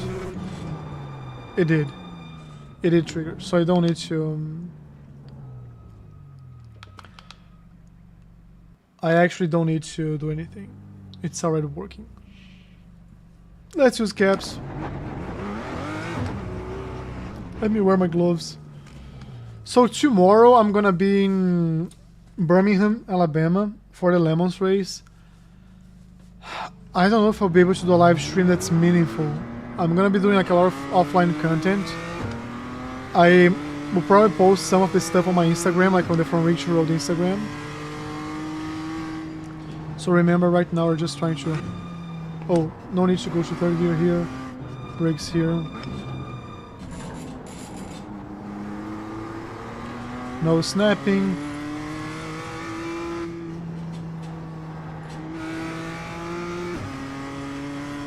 Let's see here.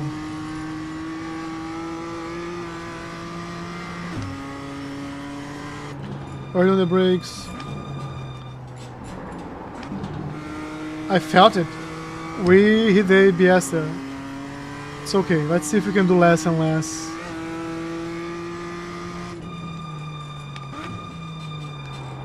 ABS. It's so cool now that I know like why that is important. I had this off for so long, just for so long. I'm gonna do a few laps here trying to find like the thresholds for the ABS in different turns until I get used to it. So actually let's see it, like let's find here. So here's like north of, let's see here, here's like 60-ish. The previous one was like 45-ish. There's no brake here.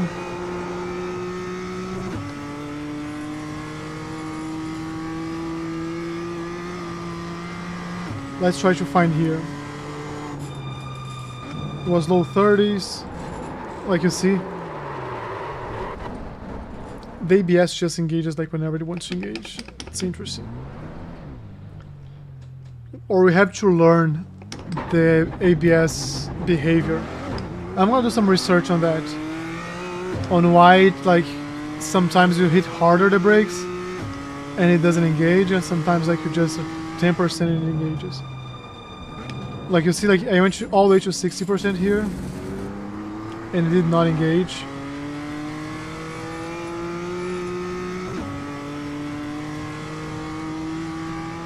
Let's continue working on it. Engage for a brief second.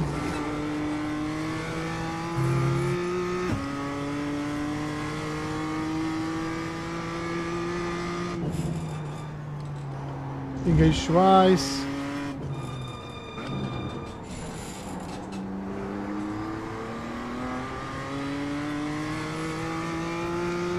I saw that like one of those belt tensioner things, like new ones, are absurdly expensive. Like it has to be a do-it-yourself thing, like DIY.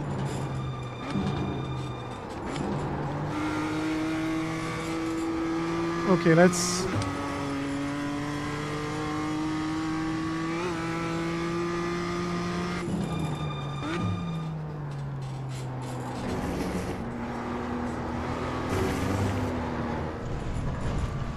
Okay. Let's change tires for a second. Because those are hot. We learned today why they're hot. Hitbox in 10. That was your fastest lap of the They're not like truly hot, it's just 5, we 3, are heating up the 2, core. 1. Right here. So I don't need any refueling. It's gonna probably refuel the car as well. Changing. Doesn't have to be that heavy. It's fine. Stop.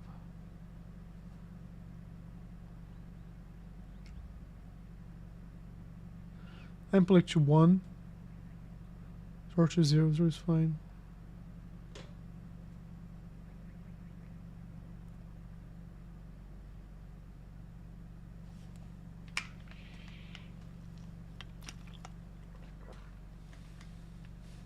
Okay, punch it. We're done. Get going.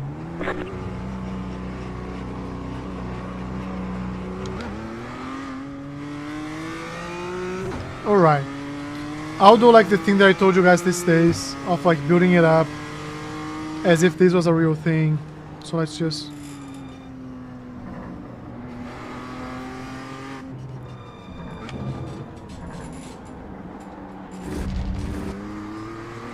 and we kind of know what we're trying to avoid, which is like the rear snapping and the ABS from kicking in.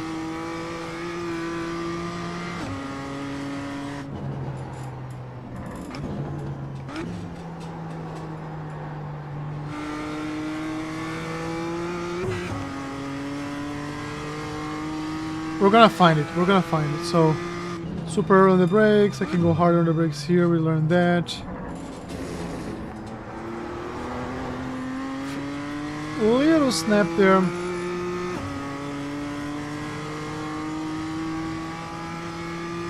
So a bit earlier on the brakes here.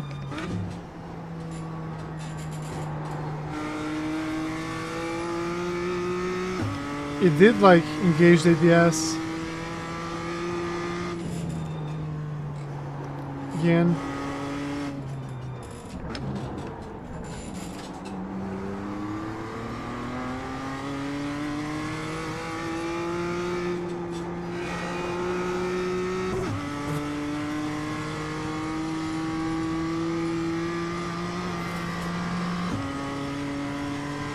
It's almost like relearning how to drive the car.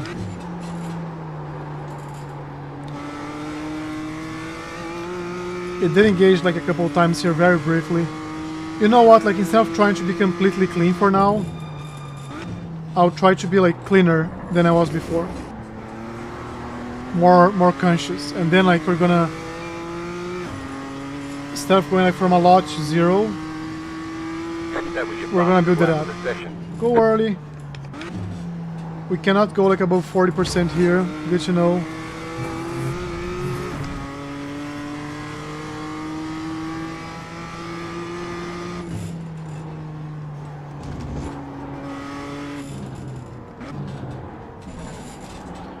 That's it. That's it. A lot of people watching. They are willing to teach me to help me improve. They're not willing to pay another car for me. So that's the focus.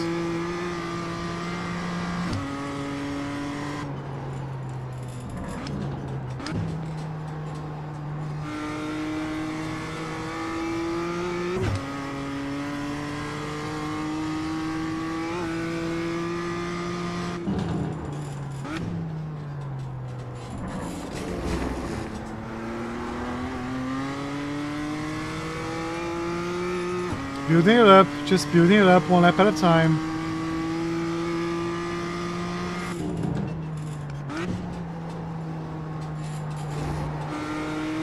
I think like even 35%, and he was talking about it. He was saying that for like medium speed, like this one, it's engaged like at almost 0% by the way. But like for medium speed like turns, the threshold's lower. Which actually is.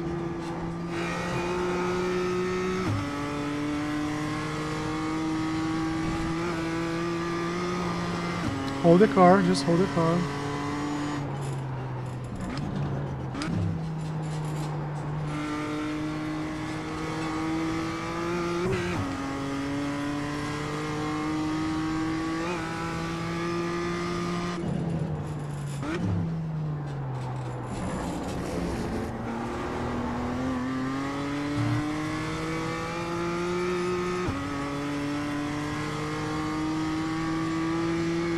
That was your fastest lap of the session.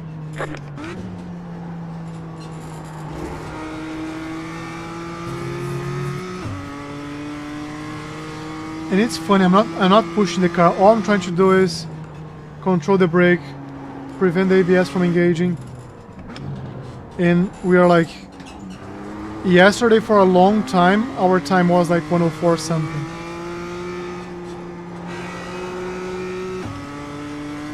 It's just insane. Like, this is the value that I see in a coach. He spent like 1 hour with us, just explaining some concepts, some things, went wide here, and did engage the ABS, so like earlier braking there. And that changes entirely how we do some stuff. Too late on the brakes here. And that I could have learned that myself It would take like 16 years, right? It would take like an aha moment.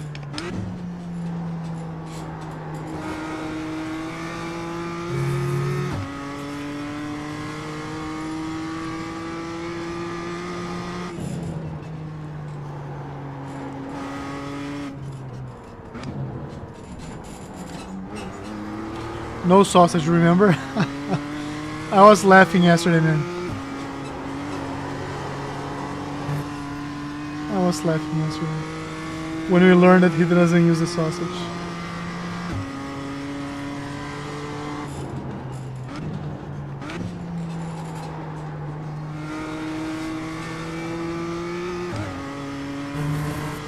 And by the way, did you guys like the fact that I made this like a surprise, or like would you rather know like ahead of time? Would be like from a member of the channel perspective, like from someone who's following, watching. Just set your fastest lap of the session. Was it in like,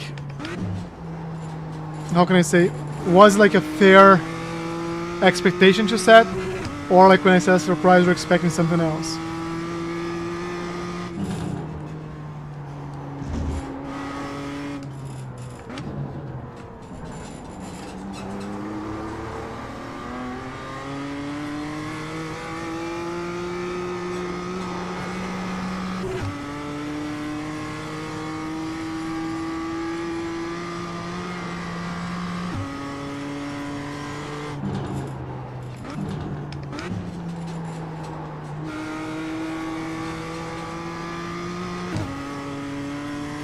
It's just insane how much more control I have over the car. It's just insane.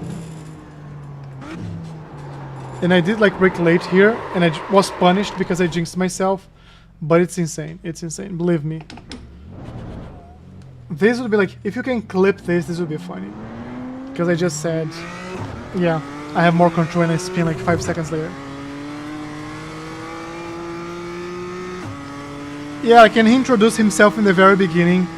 So if later you wanna like rewatch the beginning where he talks about himself, but like basically he's been a race driver his entire life, and in 2020 because of COVID he couldn't race, so it's like I have to keep practicing. So what do I do? Sim racing. And he was talking about like how at some point he was 800 iRating and he didn't quite understand why or how, that there are differences for between this and real life. But then like he used to learn like brake harder and later, and then he started learning about like these cars because he was driving like open wheel formula cars. Just a nice, like, just also an inspiring story, like, and having someone like who lives, like breathes, you know, a true pro driver, like that's what it is. Real life sim, just a different level.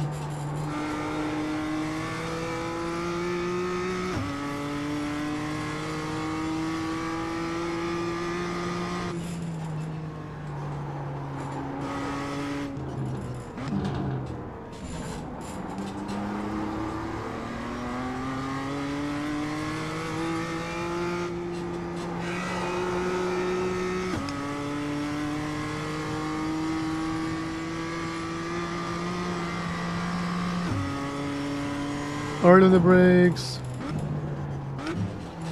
We cannot go over like the 30% threshold because it's a medium speed corner.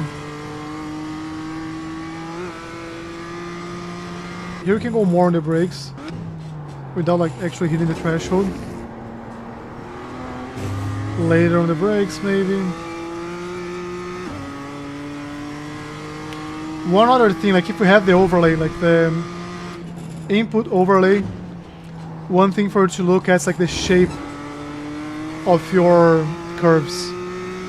So the gas has to be progressive, not one like all at once, and the brake like has to go down. Like if you see here, like gas up, oh, spun, saved. But like right now went from 0 to 100, right? got enough track there. But the point is, increase it slowly up.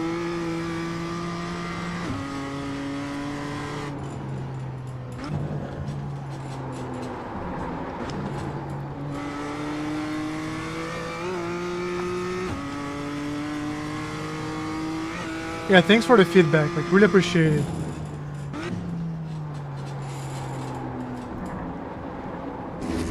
So I was hitting the ABS threshold mid-turn there. I tried to release faster.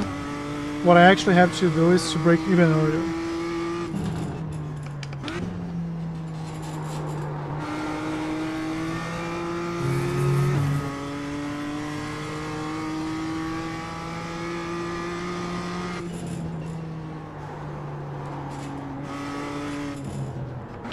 Oh, too late, too late. ABS, ABS, ABS.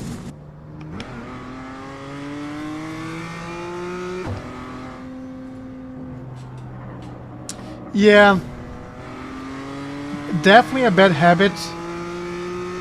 One of the reasons I sometimes do it because I had to have like I'm gonna show you guys.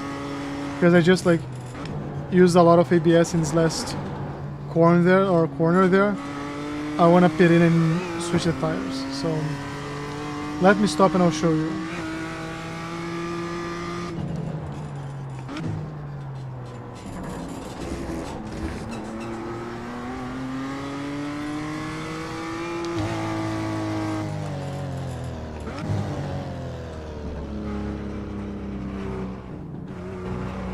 Hitboxing in. So my pedals are too high 3, for my like because of the base, how it's 1. mounted. Right here. So everything here is nice. My rig is not so good. It's like an entry level next level racing, I think. So it's like tubular. It's not like the square profile. I have to 3D print these things here. Hopefully you can see there. So these are like heel rests. It's good enough because now I get my heel like much higher, which is very helpful for me. But sometimes it means I'm resting the foot on the pedal as well. So I increase my dead zone. But sometimes it makes me like start braking before I should. Okay, go. There's just less time between like I think and I hit the brake. And I have like this space here to put a bolt through it, but I don't have like the hole on the other side, and I don't want to destroy this thing. So I just put like a rubber thing under the pedals and on where this goes, like to increase the grip. But it kind of like changes position sometimes over like during the race, and it's just annoying. I have like to find a better solution. I've been thinking about buying a new one, like a SimLab one, more robust. More like adjustments. I'm pretty sure it would fix this. And also my steering wheel is super low. So the steering wheel should be here at our like shoulder level. It's not, it's super low. So sometimes like I sit more like a Formula position in this seat, but it's still not ideal.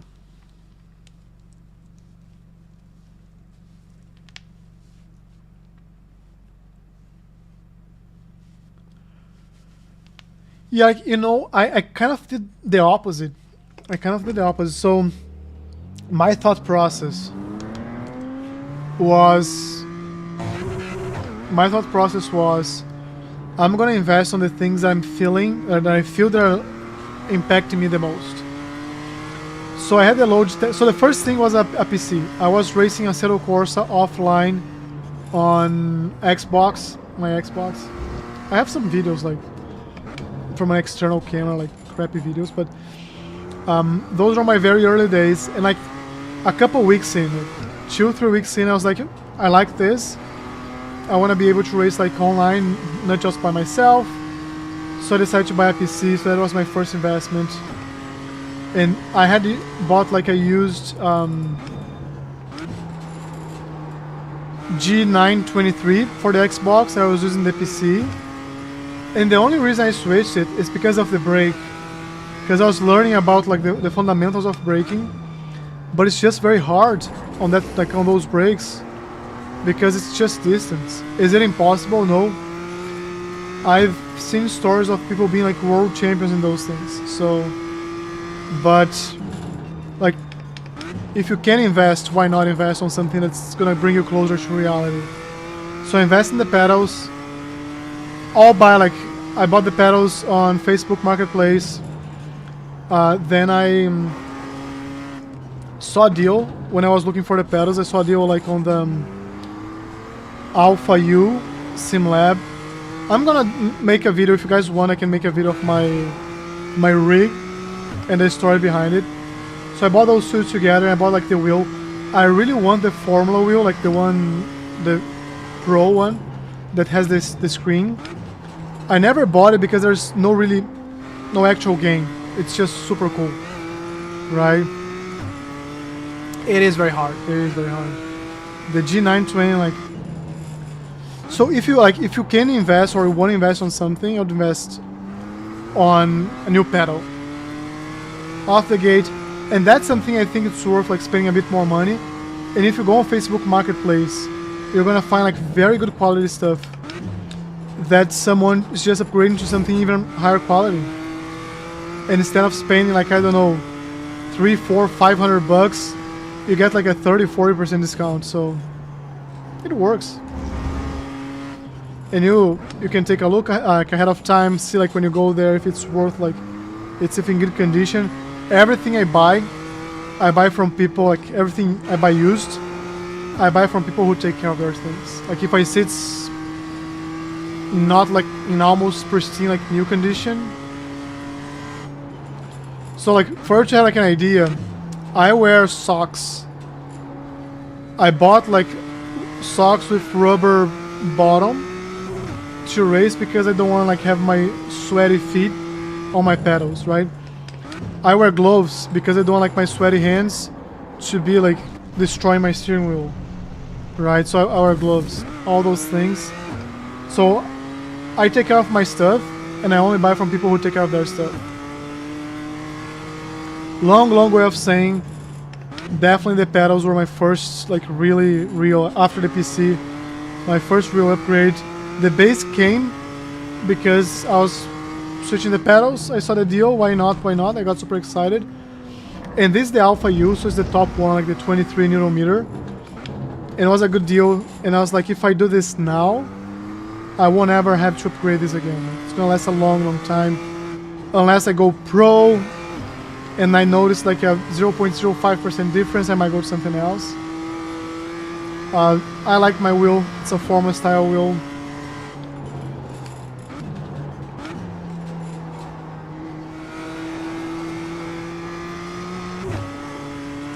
What else? Then I also bought the rig, and the rig I was like, yeah, that's something I'm spending money on equipment, so I don't want to spend money like on something that's not gonna give me like a real advantage. But now I think having a better rig would, just because of the position of everything, the comfort level. What else did I buy here? Completely missed my braking mark because I'm looking at stuff around. Oh, then of course like the monitors. I had one large monitor. Then I started looking for like $100 gaming, like high frequency, like monitors. Bought one at a time until I had like other two. Then I got another one. So I have like a 4 monitor setting. And when I got the 4 monitor setting, I bought a brand new SimLab thing because I couldn't find a used one. And also because structural things, it might be worth to spend more money to get a brand new one. Ladies and gentlemen, that's my #1 fan. That's my mom. So she's watching us. It's funny because my father says that whenever she sees I had a live the day before, she goes in there and turns all the TVs in the house to give me like the hours of views that I need to eventually one day monetize the channel. So that's mom. That's mom. Oi, mãe. Seja bem-vinda. Seja muito bem-vinda. Yeah. You guys are making her day. Like, I can guarantee you that. She doesn't quite like speak English. She will understand a word here, like a word or two. But hey mom, she's gonna understand. And that's why I just spoke in Portuguese with her. But yeah, that's my #1 fan. So you guys are my pit crew. She is my main cheerleader.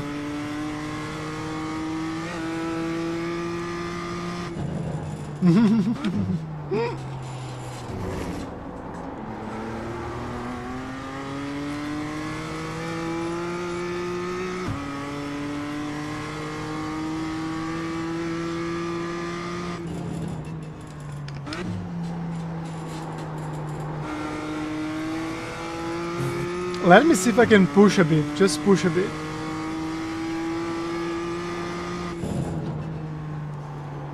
Mãe, quantas televisões estão ligadas aí em casa na minha live? Só pra eu saber. I'm asking her like how many TVs in the house are turned on or like have the live streaming right now.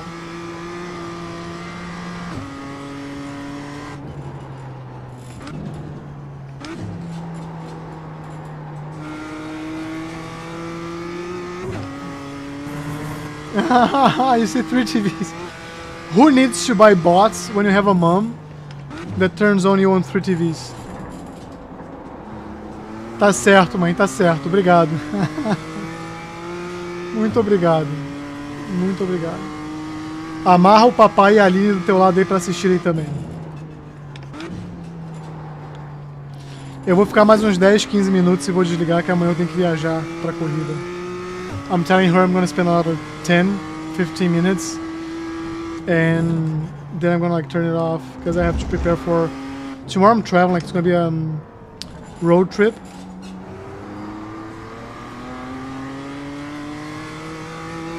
Portuguese. That's Brazilian Portuguese.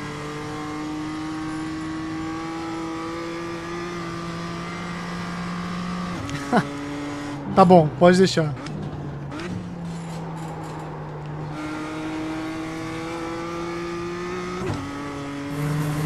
She said heads down, so it's heads down for a few laps. Let's do it.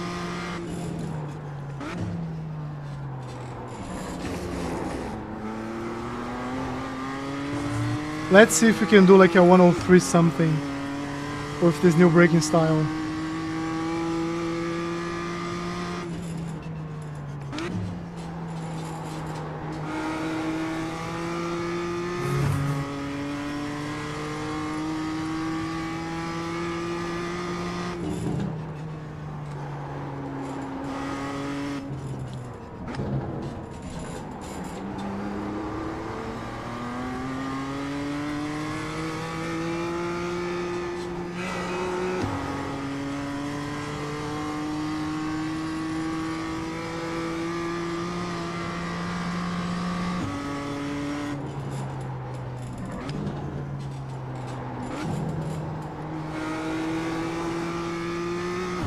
There's probably like a half second right here.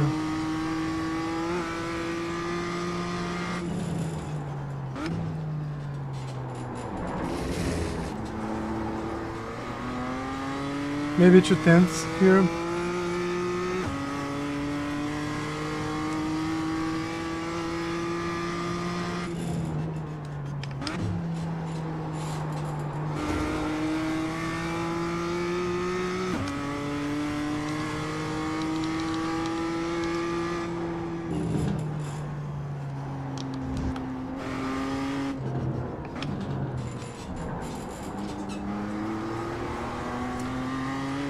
One thing that made a huge difference for me, like, was start looking. No, the chance of my life. Boom. It's feeling good. You just jinxed it, man. You just jinxed it. It's actually feeling faster, to be honest. It's feeling faster. So I'm being more conscious about how I'm braking. I turned on the haptics on my pedal to just feel like the ABS when it's hitting. and I'm finding those like 65, 35%, like here, for example, is a 35% thresholds you mentioned. I am not like turning faster laps, I'm just trying to change the behavior. But I'm naturally being like faster than I was before, not like the fastest lap, but in terms of pace, like get like 5-6 different laps. I'm doing like low on 104, when before I was like being very inconsistent, like very, very inconsistent. Like this is a 35 one, I went wide because I'm talking, but I was braking much harder, much later there. Was screaming the ABS. This one I can brake harder without like engaging the ABS. It did engage like towards the middle of the corner.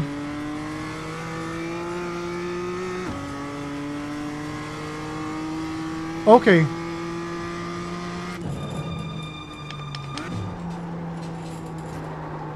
And having like the haptic feedback is amazing. Because I was trying to focus on here before I turn it on. But now I can actually look into the corner and feel like when it engages.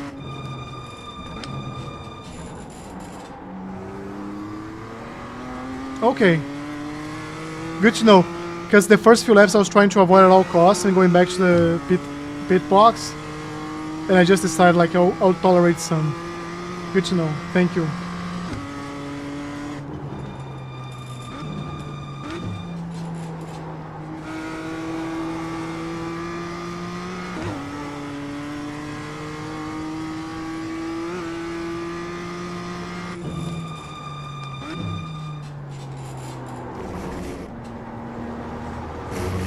Not good, not good, not good.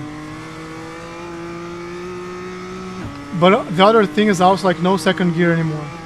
So we're only doing like third gear, and I missed the apex by 15,000 cars here.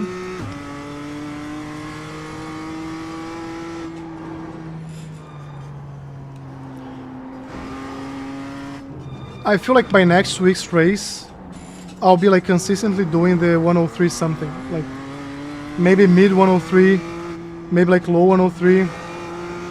Right now my fastest lap was 103.67 something, and my optimal lap was 103, honestly like 3. But I had like no plan to get there. Now I think I have a very good plan.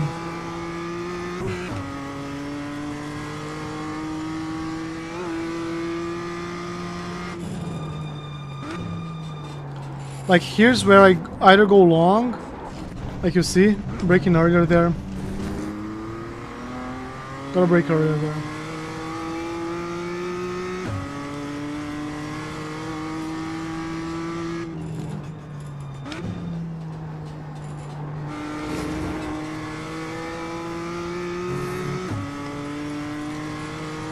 I'll be heads down for maybe like the next 3-4 laps just to see like if I can consistently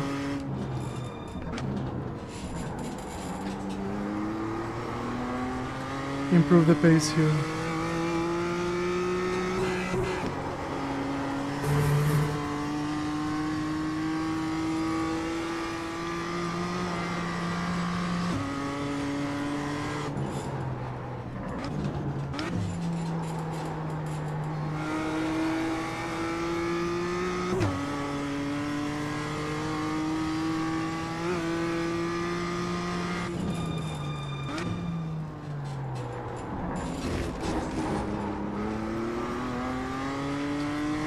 I didn't quite carry enough speed there, but at least we did in the right direction. Let's try to combine those things.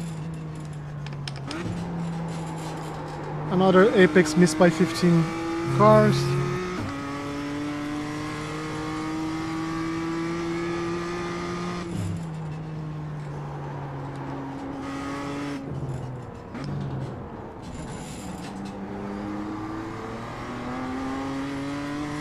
Okay, just staying fourth. So from now on, I'll just stay fourth. Maybe I'll go fifth. Here, fifth.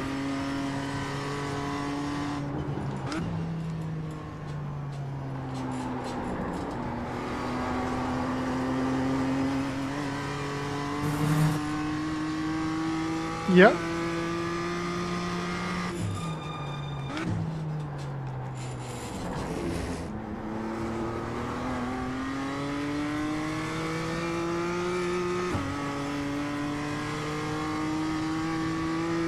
Just stick to Improved. fastest lap of the session.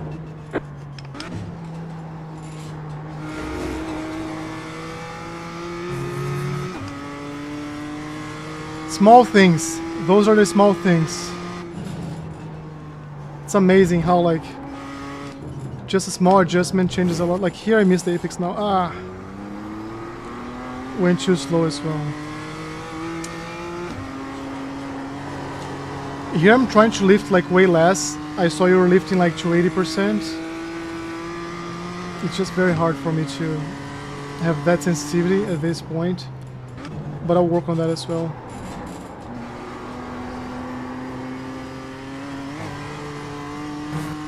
Yeah, this lap sucks, but like we're still gaining time.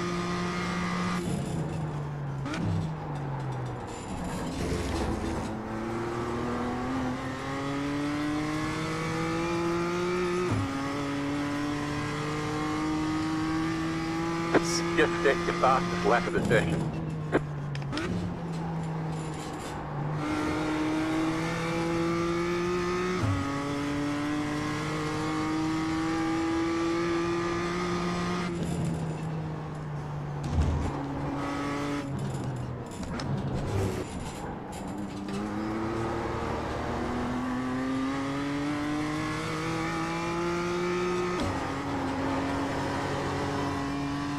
Not a good one. We're still faster than we were before, so...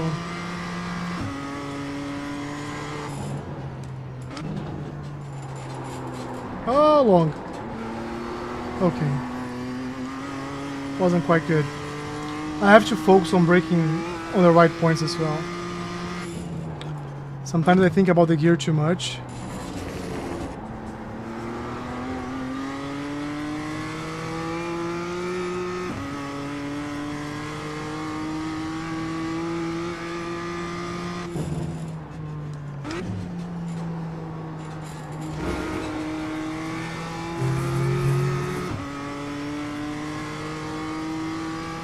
Okay, I know.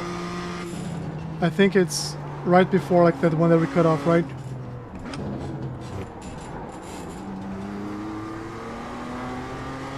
I think it's this one we're talking about, right?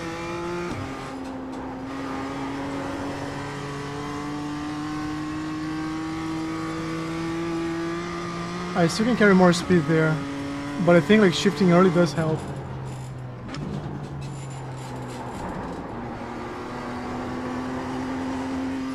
Oh, hold the car, hold the car.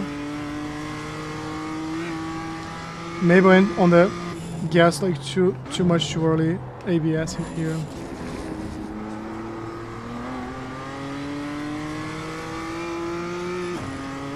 Let's see, I think this one we can nail a good one.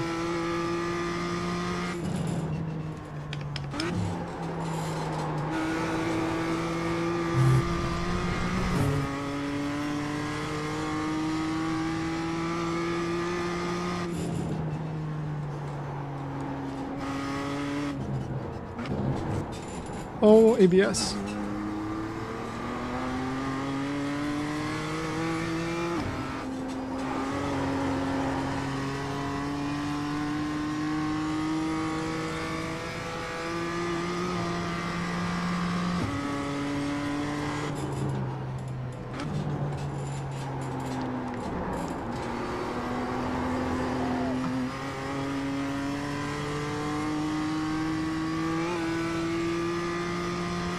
Okay.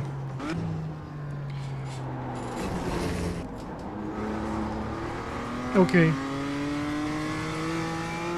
I'm just afraid of getting like beyond like the ABS. I'm gonna, as you said during the lesson, like I'll test the limits.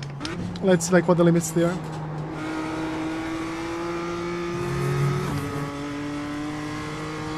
Let's forget a delta for a second.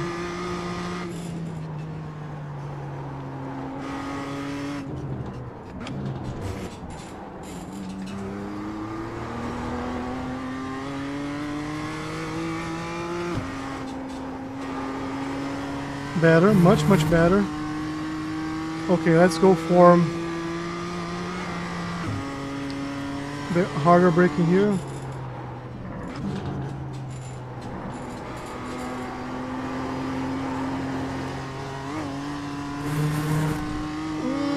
Not quite, not quite. Oh, this is third gear. I was in fifth, I don't know why.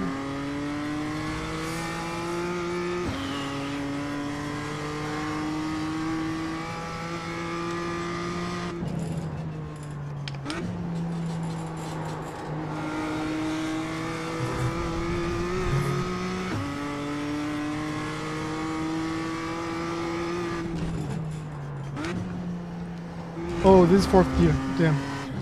Then third here.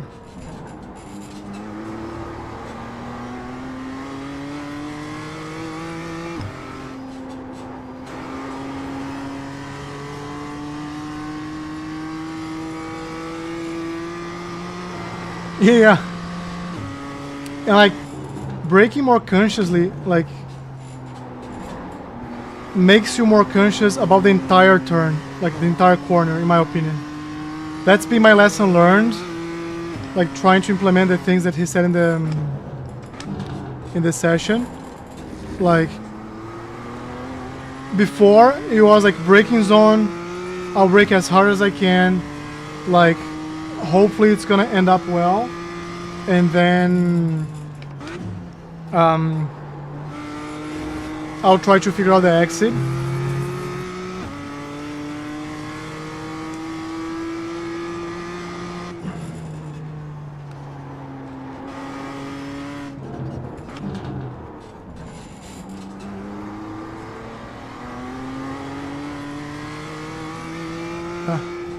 Tá tudo bem?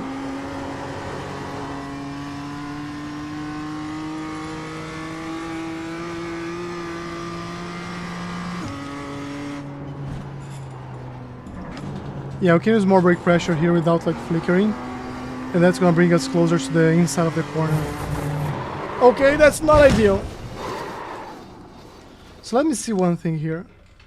And my We pedals got big just like... problems with that engine. I bet you lost a lot of power.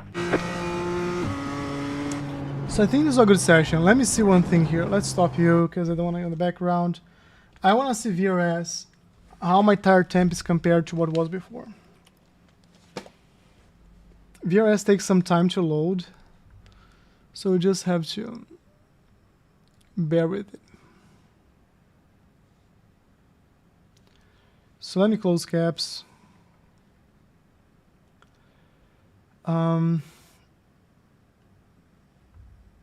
Let me compare laps. Hold on.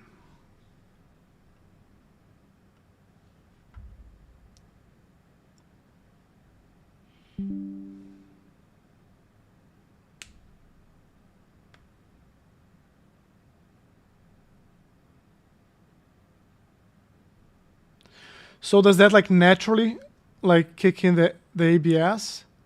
And that's the like initial flicker you said, right? The one that we shouldn't be super worried, I think.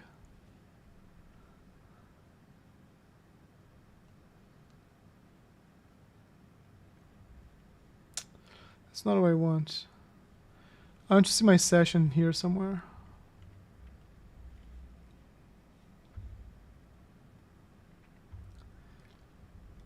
Like you, yeah, that's what I want.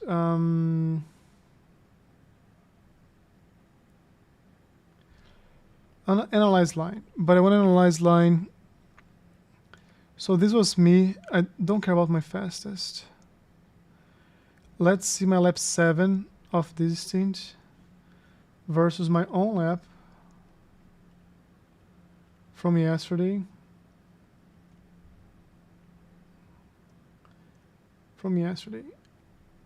So hopefully same track conditions. I think that's when I had like the 103. Let's see. 103. So this was lap 7. Let's lap 7 there.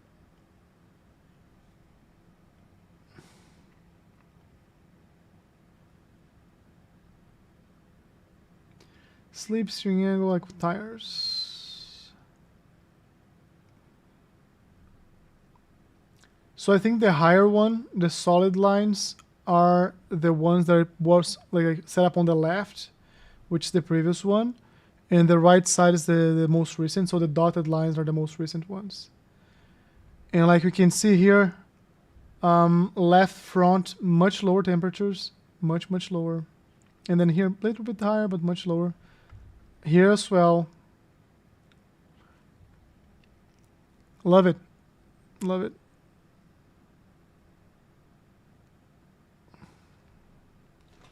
So let me hit right here. As you're turning into the left to position the car, you're already braking. So you can actually brake quite hard. It's just okay. And 65 is like the top. Agreed.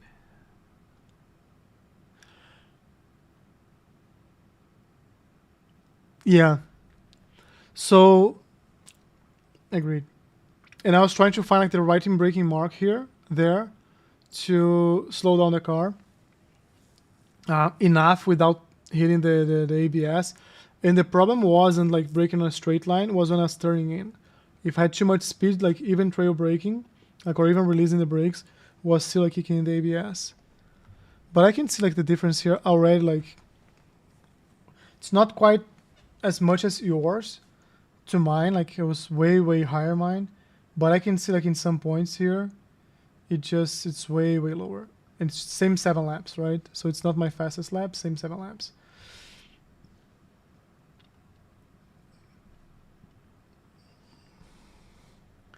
The other thing, let's see, analyze line, laps. Like we're able to be like under the 1.5 for like most laps.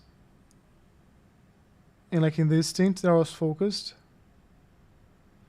And we're finding like the 104. I'm gonna find the 103 like for sure. For sure. This is not me. So let's see yesterday again. Let's see my fastest lap. Me versus me. The braking zone here I'm doing much earlier. Much earlier with less brake pressure. Going on the gas later. And still being able like to. I am losing some time on the exit speed, so I have to fix this. But it's not a lot. Let's see. This I think is the double. Which one is this one? Yeah. The double right-hander, right? So it comes from here. Where's the main one? I'm lost. Where's turn 1? Okay. Starts here. Then I go down. We turn left. Right. Up. Double right-hander. Okay.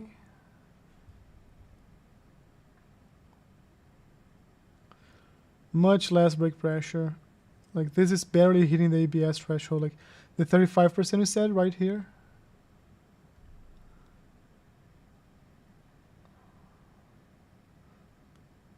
Yeah, maybe not this much. See? And then I'm losing a lot on this part. But I also feel like this is the one that I did in 3rd gear. I also feel that after I start doing 4th gear, it just improved a lot. I just don't know like which lap it was. Let me see like a fast lap towards the end. This one. This one was probably doing like 4th gear.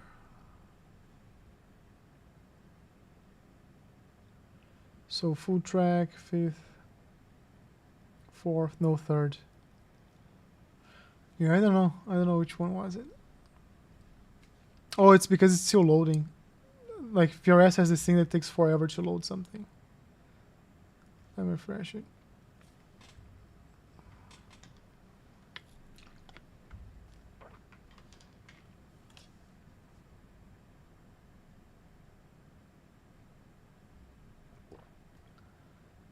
Let me see again. So this, like, we're already doing like the 4th gear only. And I was actually faster than my fastest lap so far. Which makes a lot of sense.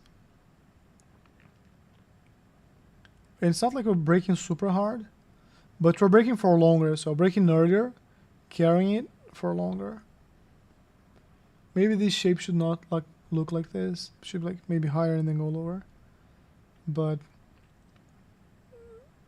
it's okay.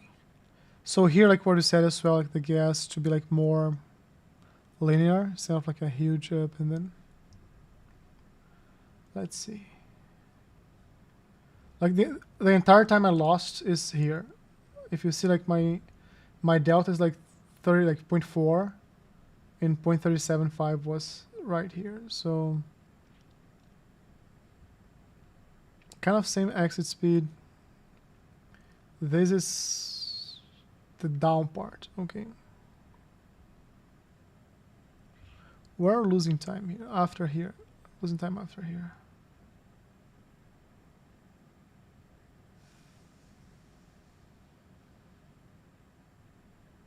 So the braking mark didn't really change, just a little bit earlier to avoid ABS from kicking in, like lower brake pressure. So this makes sense.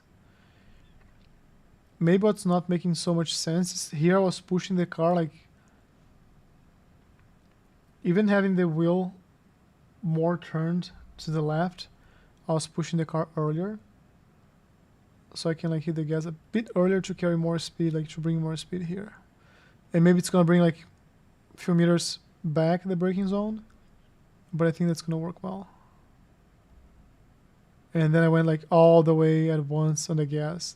Definitely like probably had some sleep there, which cost me a lot of time. And I was using second gear before, so it's probably like more than 0.4 here.